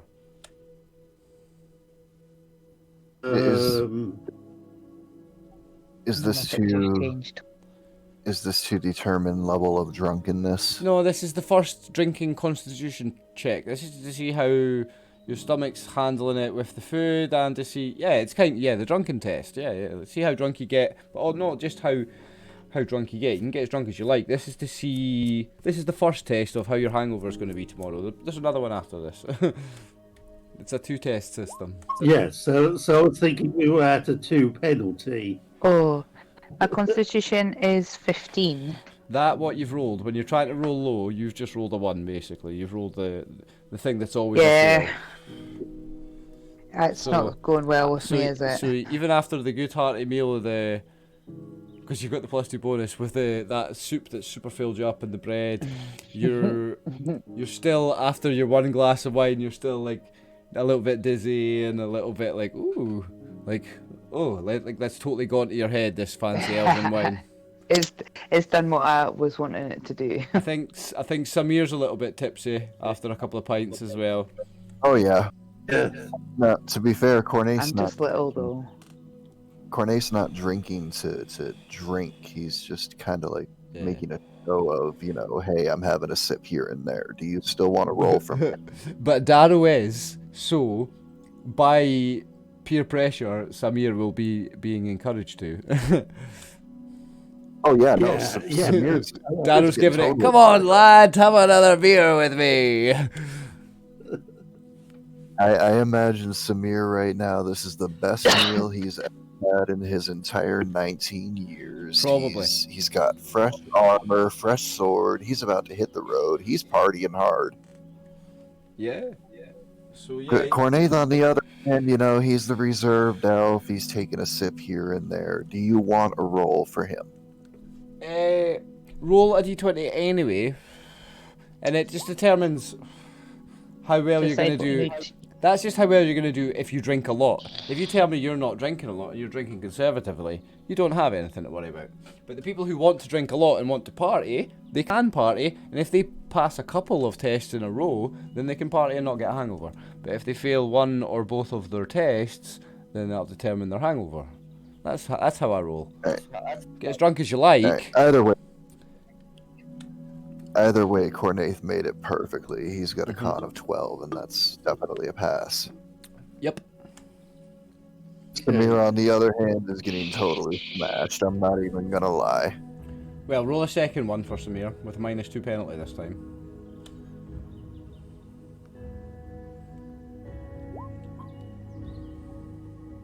So that would be an 8 against a 10, So he's made that where one. the first one was a 7 against a 10. So he's drunk and he's gonna have a hangover tomorrow, but it's not gonna be the end of him. Basically. Want another roll for Darrow? Yeah, if you're continuing to drink and you're partying, give me the second one. If you pass both, then you're golden. If you've passed the first, if you fail only the second, then there you go, Darrow. That's a 20, and there you go. So you've made your second one, Kiara. So you can get drunk and you'll have a hangover Yes. tomorrow, but it won't be the end of you, Darrow. But it'll still last the night. Yeah. You'll last the night. You'll have a hangover Yes. tomorrow, but it's not going to be the end of you. Darrow, on the other hand, rolled the equivalent of a 20 there, so he basically can drink whatever he wants. He's the god of wine for the evening, basically the god of ale, the god of tits and ale. Darrow's the typical dwarf. He's drinking everybody under the table and looking for more people to drink with. Well, Garona's in the huff and back in the machine arms, so he's drinking for two. He's drinking for a dwarf and a big half-orc warrior, so he's hella drinking. As far as Darrow's concerned, Samir at least has potential because he's drinking beer. He's only a lad and a human, so obviously probably not been drinking for that long in his life. So you're gonna go a little bit easier on him. I think I can train him up to be someone to go to the pub with. Okay, so that's how everybody gets as drunk as they want. You've all determined what level your hangovers are going to be tomorrow. We can move on if you want. We'll try and get something moving. Okay. Real quick, do you have a Get list Corona of back with the party. Sorry, a list of. Do you have a list of the spells that were in that spell book? Yes, bear with me a moment. I don't know if I said something before. If I did, and anyone hasn't wrote it down, then we'll go with that. But if I didn't, then I have something here, and we'll use this. You don't remember it being. You've got the 2 scrolls as well. I remember a mention of invisibility. Beyond that, I don't remember anything, honestly. He obviously had the magic missile. Yes. Right. Okay. So, what do you have to do? Read magic for every spell, and I'll tell you on the successes. I'll tell you a spell that you've got. The way I understand read magic is you cast it, you can read magic. Okay, cast it then, and then you can read all his spells that are in his spell book. Is that how it goes? Pretty much, from my understanding of it. Okay. So you're casting read magic. There you go. They're able to read magical inscriptions on objects that would otherwise be totally unintelligible. Duration 2 rounds. Once Are we going back to Once the the machine spell's arms for this? Yeah. Whether this is the same day or the next day, I don't know.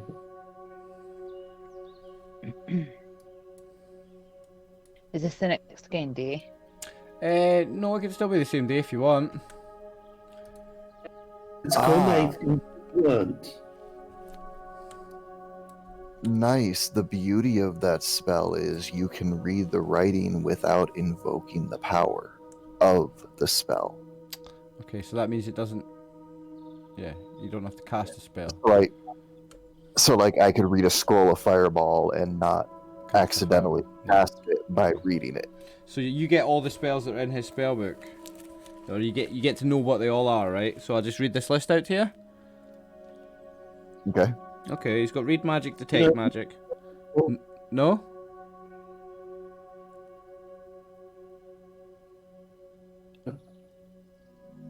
Sorry, Peter, you were going to say something?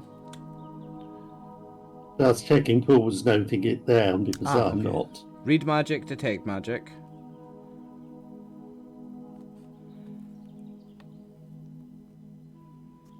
Go ahead, keep going. Magic missile, sleep, invisibility. Go ahead. Web. Enlarge. Armor.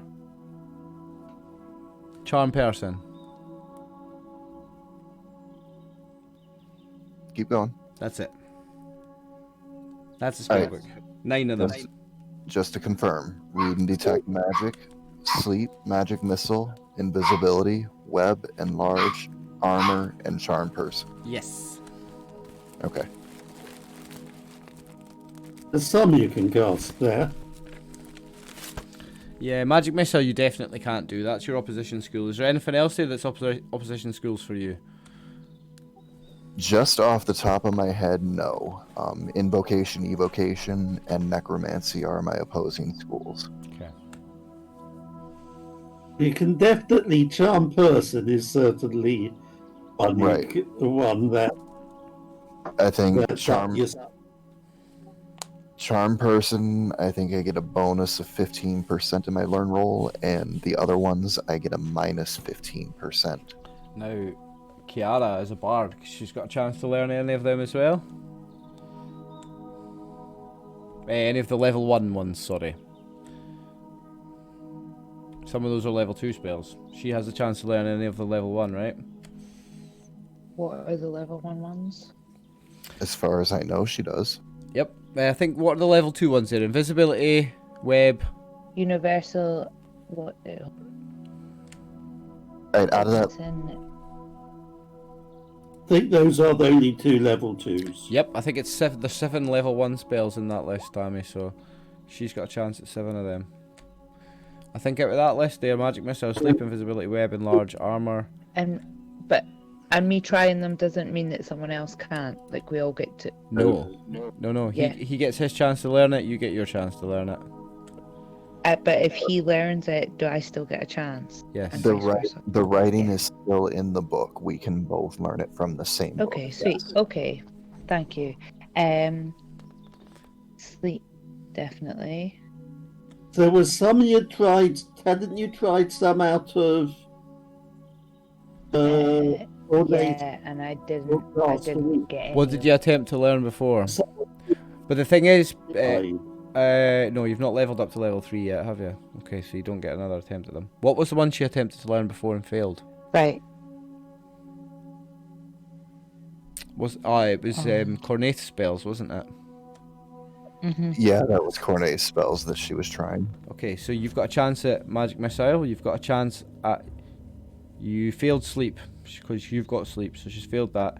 You've got a chance at enlarge. Is that a level 1 spell? Isn't that a level 2 actually? No, if I remember right, she succeeded at read magic and I sleep. read magic and sleep. Oh, She, Yeah, she read magic failed. and She sleep. failed at detect magic and burning hands. Okay. Yeah. So I don't have to try sleep or Right. Okay. So, Uh, enlarge, is that a level 1 or a level 2 spell? One. Magic missile would be a good one. Well, Yeah, it sounds good. Right, Magic missile sounds good. let's do them all together. Let's just do all the spells, right? And whoever can try and learn it can try and learn it. So magic missile, Cornaith can't try and learn it because it's opposition schools. Nope. Kiara can. Do you want to make a roll to try and learn magic missile? Yeah, yeah. Right. Would So I look have at your to roll? character sheet and it'll say your chance to learn spell next to intelligence. You give me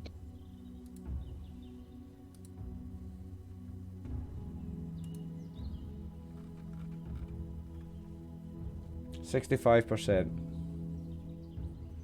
right. So you roll a D100 and you want 65 or lower.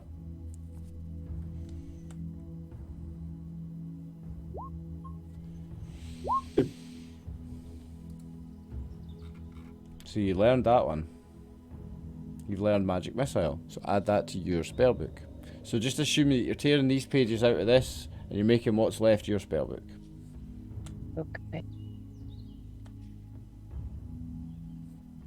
What else can I? So next is sleep, but you've already learned that. You both have that. Invisibility is a level 2 spell, so neither of you can try to learn that yet. Web is a level 2 spell. Enlarge is level 1, guys, yeah? Yeah. Yes, So- it is. Both of you have a roll to try and learn enlarge. A T100 again. What's it?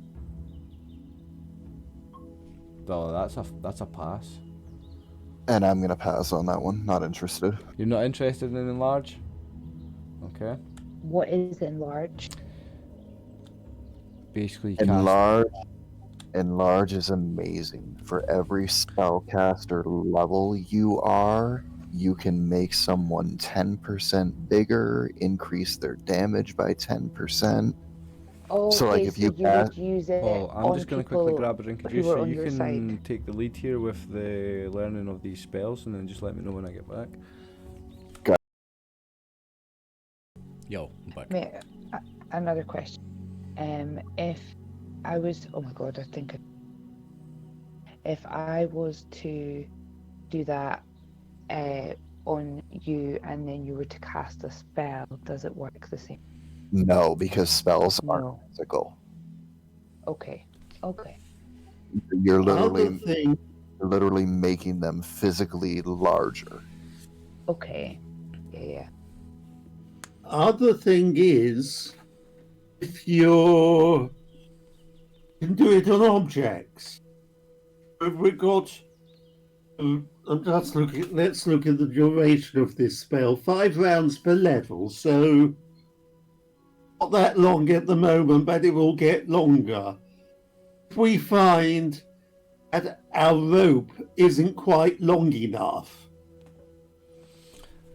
Yeah, now that's the clever kind of use of spells that gets you those heavy bonus XP for Yep. roleplay. Yeah, that's a shit I love. That's clever. that our there's block being rolled, block the cave entrance. Yep. Those sorts of things. Yeah, you can reverse. And Remember, Tommy, large- most spells have a reverse so that you can cast as well. So if it's enlarged, you can reduce. Yeah. Yeah. It's the same with So- cure light wounds. You can cast it as cause light wounds. Sometimes, some people can, some can't, depending on your alignment and restrictions and stuff. But yeah, like most things have a reverse version. It's a utility. It's a utility spell that can help in certain conditions. Oh, absolutely, yeah, that's a really clever use of it actually. The rope was a great one, great example. So did you learn that then, or have you yet to roll that? Well, we got as far as enlarge, and hold on, was that the second? Right, roll then. Got. Yeah, because Large was the one. But I've accidentally rolled, so there's like 3 there already. Not Yeah, but- large. yeah, but you rolled that before when we weren't doing anything, so that doesn't matter. You just clicked Yeah, the button that was okay. already up. That's not your roll. Roll Okay, now. I just didn't know if you wanted to Nah, use it or I not. won't use that. You weren't Uh, meaning to roll that. Roll oh. now, Huh. and then he didn't get enlarged. Okay. Now, no, armor. no, she got it already. She rolled 25% before. What was that Yeah. for? Okay, to clear No. confusion, she rolled 40 for magic missile. She didn't need to roll for sleep. Oh, and she I- rolled 25 for enlarge, yeah. 25 was for enlarge, Okay, yes. so she got enlarge, sorry. So roll for armor now, if you want armor. Should I? Sorry, if nobody minds, tell me. Should I just roll for all of them, or Eh, should I be picky well, about what ones I roll if you for? look at your character sheet, Yeah. So the maximum number of spells. yeah, it says max number of spells. That's the amount of spells you can know per level. So you can only know 11 first level spells. So at some point, you'll have like 9 or 10. You'll be Okay. like, I maybe don't want to learn that because I'm saving that slot for a spell I heard about. But okay. That's So I why, have- for example, Cornaith might have said, nah, I don't want to enlarge. Okay. Honestly, it's just not a spell that I'm interested in for him. He can learn every spell from every spell level because of his intelligence. Oh, yeah. You just don't want it. Cool. Armor, does he want armor? Yeah. Yes, that is definitely one Okay. he would be interested in. Both make also. a roll to Okay. learn armor then.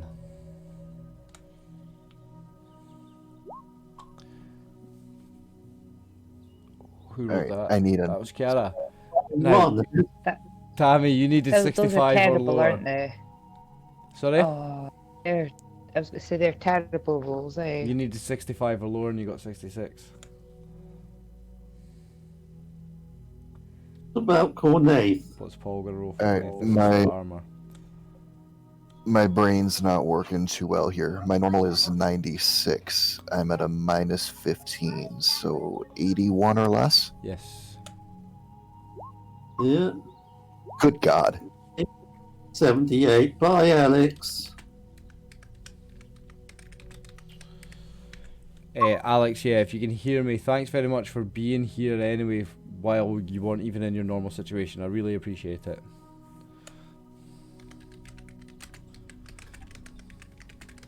I can't remember how many pages you have spells taking up. We could roll it later, right? It is in the rule book, and you roll. It's like something like D6 minus 1, or there is a roll per level. Or it's like D6. Alright, we'll look later. We'll look later and we'll roll that in between sessions because it's quite a lot of rolls. Just it's a roll per spell, so we don't need to do that now. We'll fill out your spell books later, but we'll just learn them just now. You've done armor. One person. Charm person next. Yep. Who wants to try and learn charm person out of both of you? Is charm person just what it sounds? Yes. Yes. The caveat to that is you can charm a humanoid. The example they give in the book is a 10th level fighter can be charmed, an ogre cannot. Okay.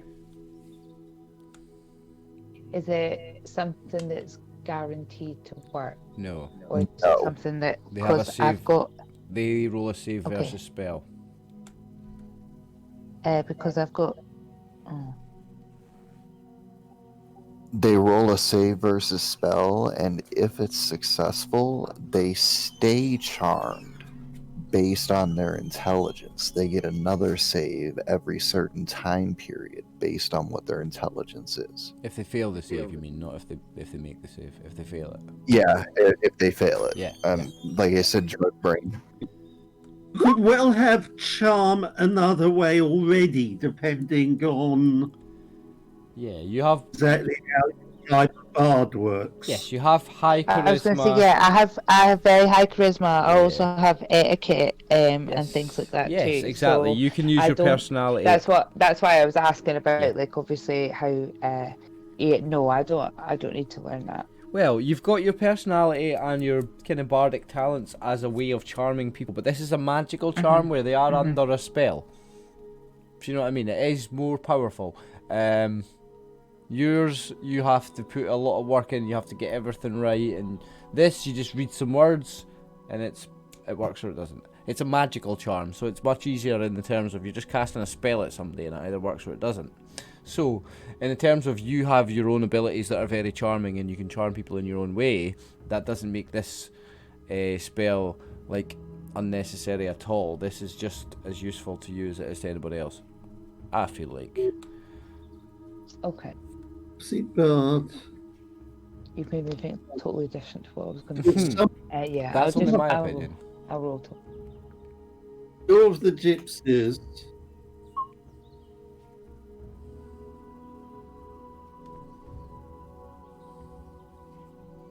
So it looks like she succeeded. Cornet definitely. Yeah, I got it, didn't I? So you both got it, Yeah. charm person. Boom, that's in your spell book. Next is... Oh shit, I've not been writing this in. Hold on, I'm so sorry. It's alright. Remember, this is I all should be able recorded. We have a VOD. Right, so far you've gotten Magic Missile, Enlarge, and Charm Person. Yeah. Next is read magic. Now, read magic and detect magic you both already have or have tried to learn. Yeah. So that's us done for the spells from his spell. And then now, Scroll. do you rule it as you have to be able to cast the spell level in order to have it in your spell book? No, you can try and learn a level. You can, no, yeah, you can try and write a level 2 spell to your book. Absolutely, yeah. You just can't cast it yet. Absolutely. Sorry about that, Paul. Yeah, I forgot about that. You can still roll to try and put the level 2 spell. Isn't there a minus on it though, like a minus 5% or something per level? That I don't know. I'd say so, at least. We're we're learning this from the spell book that we found. Yeah, from that bad guy Yes. from down underneath Okay. Norm's Yeah, place. yeah. Uh-huh. You took it off him before you handed him back. So for you, Tammy, that gives you the option to learn, even if you can't cast them right now, invisibility and or web if you wanted to. Okay. And you said it'd be a And the thing you is, said it'd be a yeah, minus 5% per level, something like that. I'm sure it is. That's memory, but I don't know what it is exactly. We'll save that for Okay. now, and if we need to change it later, minus 5% per level. So we say you've got a minus 5% chance because it's one level above you, what you can cast. I forgot what else I was going to say there. I was going to say something else and then forgot. It can't have been important, so... they can still try again next level, so That's- they lose nothing. That's what I was going to say, Peter. You've got nothing to lose here, Tammy, because next time you level up, any spell that you've tried to learn and failed, you get another chance to try to learn that spell. Okay. So yeah, if you fail something here, it's not like you can never try again. You just can't try again until you're a higher Just have level. to wait till the next level. Yep. Okay. yeah. You have nothing to lose and everything to gain. So yeah, you have a chance to try and learn web and invisibility. Well, do them in the order they're written then. So invisibility first. Invisibility, are you wanting to try and learn that? Now. Yeah, you'll not be able to cast it yet. Yeah. But you'll be able to put it into your Okay, spellbook. yeah. To try to transcribe it to your spellbook now, before you're even able to use it. Okay. A D100 again. Yes. And you've got a minus 5% on your roll this time. You failed. Oh. They? So 81 was it, right? Yeah. And then So it goes to 76. 76 or less. Yeah. Nailed that. Not bad. Nice. So you've got And- invisibility. Can't use it yet, but it's in your book. He cannot learn web because it's evocation. But Kiara, you can try to put the level 2 spell web into your book for later if you want. So you've got, again, the same roll. So it's 65, but it's 60 because of the minus 5%. 60 Yeah. or lower to try to learn web into your book. Nice. Nice. Yeah. So put in level 2 spells in your spellbook web. Right, did I just write this in here, yeah? There's a bit on the character sheet for spellbook. Yeah, could you, if you don't mind, check and see that I'm doing this properly? Yeah.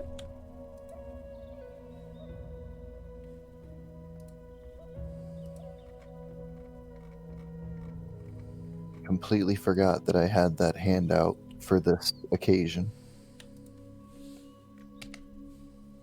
Then you've got the 2 scrolls.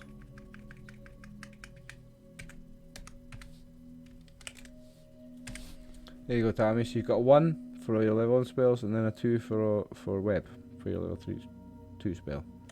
Hold on. So See my- what I've done? I've just done a 1 in okay. front of the first ones, yeah. and then a 2 in front of web. Yeah, that's. I see. There you go. And what were the scrolls? I believe we were just going to roll for them. Okay, I wasn't sure if you had any already rolled up. Nah. I've got a spell book there with all the spells. Hang on, he's right. He's right at the front here. So, problem is, I may have said before and don't remember. Oh yeah, no. Scroll of. Right, do I tell you? I've got them here, there's 2. I mean, we've got read magic You've got to going. read magic, yeah. So there's 1 scroll of armor and 1 scroll of burning hands. Why don't you take those, Tammy? The Okay. Even though you didn't learn burning hands, that just means you can't memorize it because you have a scroll. If you read the scroll, can it read. has Yeah, the yeah. same effect. It has the same effect as the spell. What's the caster level? It's pre-written scroll, so what level's it cast at? 3.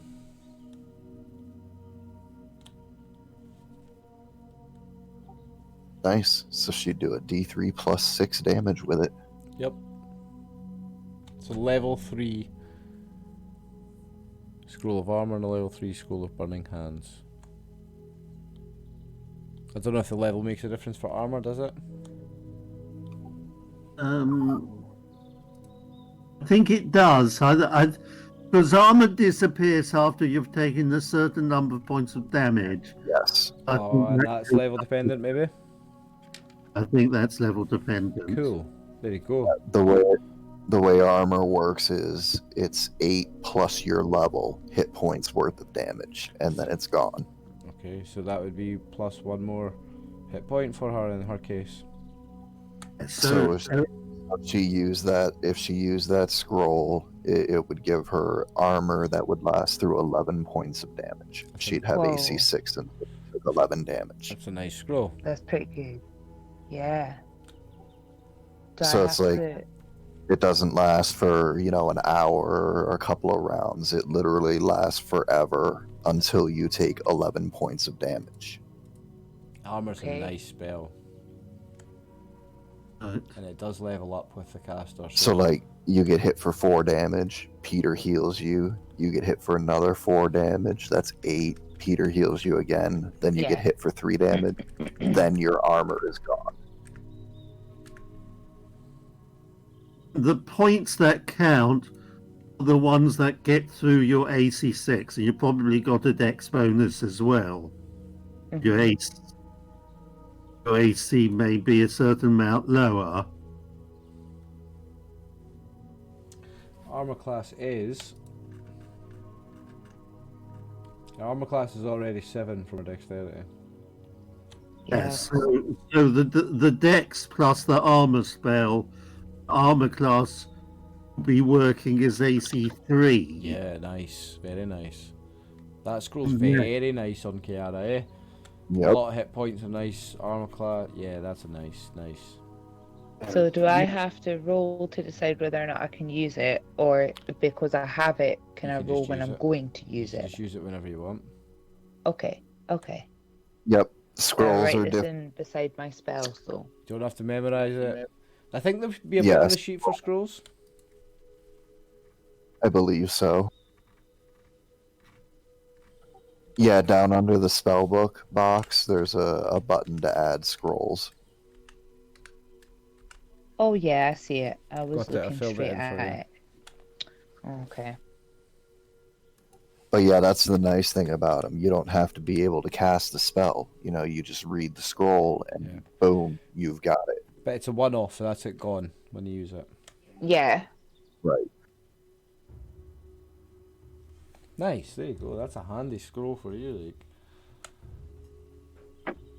Okay. Shit, that's a handy spell for Cornaith, too. He's done Yeah. well. You have done well from that spell between you guys. Because he's the same deal as Kiara. AC 6 -3 brings him down to an AC 3. Nice. That's I feel very like this handy. might come in very helpful. Very handy. Yes. that. Mm-hmm.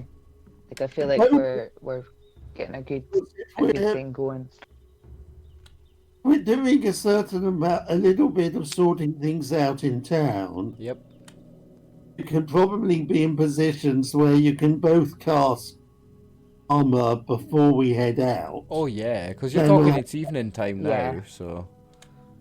We'll have all 4 PCs AC 3. Oh really? Yes, because we can cast it on anybody we touch. Oh yeah. It's not just the caster. Well, I think Darrow's already down to 3. Already. I think Darrow's already Well, I down to 3. mean- Garona's, if Garona's not 3, then she's 4. She's at least 4. Like, she's pretty good already as well. One armor class better than me. Well, no, the way armor works is it gives you an AC of 6. Period. If you have better than Whether 6, you're wearing it does armor or no not. effect on your armor class Okay. at all. So, Yeah, Darrow. yes, I know that. Yes, it's not beneficial. What I'm Darrow. saying Darrow's is, already I doing better. believe that Corona already was armor class 3. I'm now armor class 3. And the two of you, by casting armor and with your dexterity, can be armor class 3 as well. Gotcha. I think okay. Garona's 4. I think, but I'm not sure. I can check just now. Yeah, Wait a we're second. walking hard to hit level 1 and 2 and 3 people. Yep, hang on 2 seconds. I'll tell you about Garona. Yeah, so I I think she think might we'll be head 4. out. Well, as armor class 3. Oh no, she is AC 3. Yeah, nice. So yeah, with that armor spell cast on the two of you, you can all be at AC 3. That's very nice for a level 2/3 party.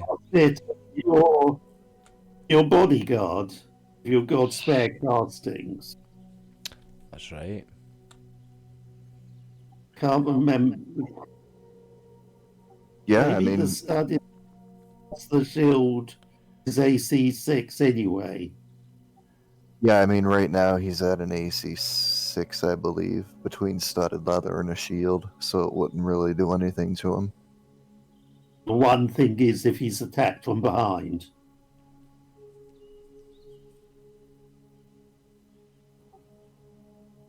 Ah, that other token didn't link to the sheet, Ryan. Which one? Samir? Yeah, for him. Yeah. His fields I are thought it filled was- in. Who's this little guy on the stairs, or is he not? Hang on, I just Yeah. didn't save it, I don't think.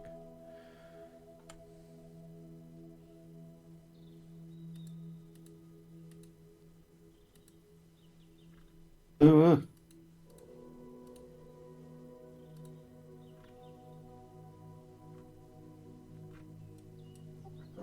Oh, I don't know if you had anything in particular in mind for him, Ryan. I just, did generic alignment for lawful neutral. It's fine. Yeah, it's cool. I mean, it's lawful because he's raised in a civilized town with laws. Neutral because he's not smart enough to know much about right and wrong. Yeah, lawful neutral's perfect. well, with the alignment descriptions, that's the typical soldier alignment. They follow orders. They like structure. Yep, that's how he's been hired, and he's raised in a place of rules and structure and laws. So yeah, lawful neutral makes perfect sense. it fits reasonably with how you play, Tim. How you RP, Tim. With how you think I role played him. Yeah, Cool. that also has something to do with it. His parents got the money before he went off and did anything else. Yeah, cool. Yeah, lawful neutral all the way, 100%. Excuse me. I'm just waiting for us to get into a position where Cornaith can reveal his true alignment. Oh, No. Spoilers. Well, you know, Yeah. there's laws against murder, but this evil person is a threat. Well, Cornet's cutting his throat because good supersedes law. Oh, right, yeah. Well, So he's, what is he, chaotic good? He's neutral good. Neutral good, okay. I'll have to do it. Well, yeah. I have to do a slide no alignment on the party at some point. Oh, out of character, he is completely and totally good. His priority is good over evil, as opposed to law over chaos. Make a nice little bit of roleplay that, Peter doing it when they're all sleeping. If the law is protecting this evil person, well, then, you know, that law is just going to be ignored and that evil person's going to die. At some point, I may want to discuss with you what alignment you think that Darrow's been playing. Lawful good.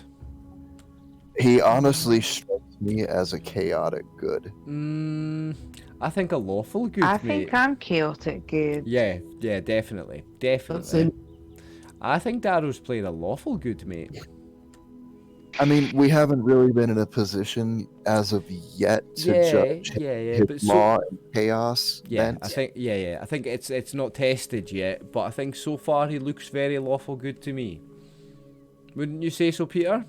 Yes, because that's what I was wondering. What he was created as was CG, and maybe I should change it to LG. Yeah, I Or think at least NG.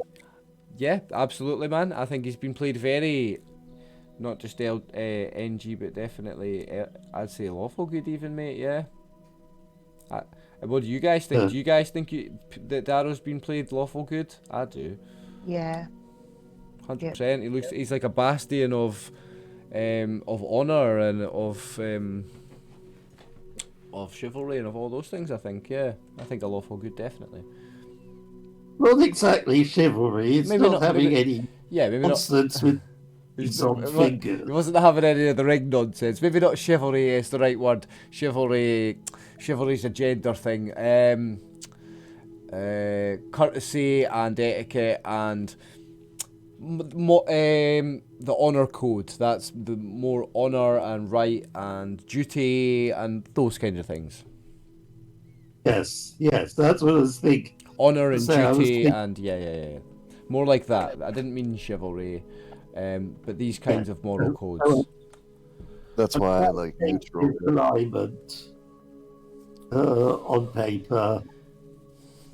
Yeah, I think so. If that's his chaotic good, I think that's not what you've played. I think you've definitely played a lawful good character, 100%. I love him. Cool character. I don't believe when you, I would say, when you first got to roleplay a character until you have a proper feel for what they're like. Ah, yeah. And there were 7 sessions in. He's lawful good 100%, I think. Yes. Not even swaying on neutral good. I think he's 100% a lawful good character. Yes. So I've now met he's lawful good. That's why I He's enjoy having the neutral good alignment, because you're good, but you don't have to obey the law necessarily. I think Garona, in Alex's presence, I'll say I think Garona's been played as chaotic good, bordering on maybe in 1 or 2 times as chaotic neutral, once or twice, but I think chaotic good in general. Hard to tell so far because she's been in mostly combat situations, not much roleplay, but I think Kiara's going to be a chaotic and I think good.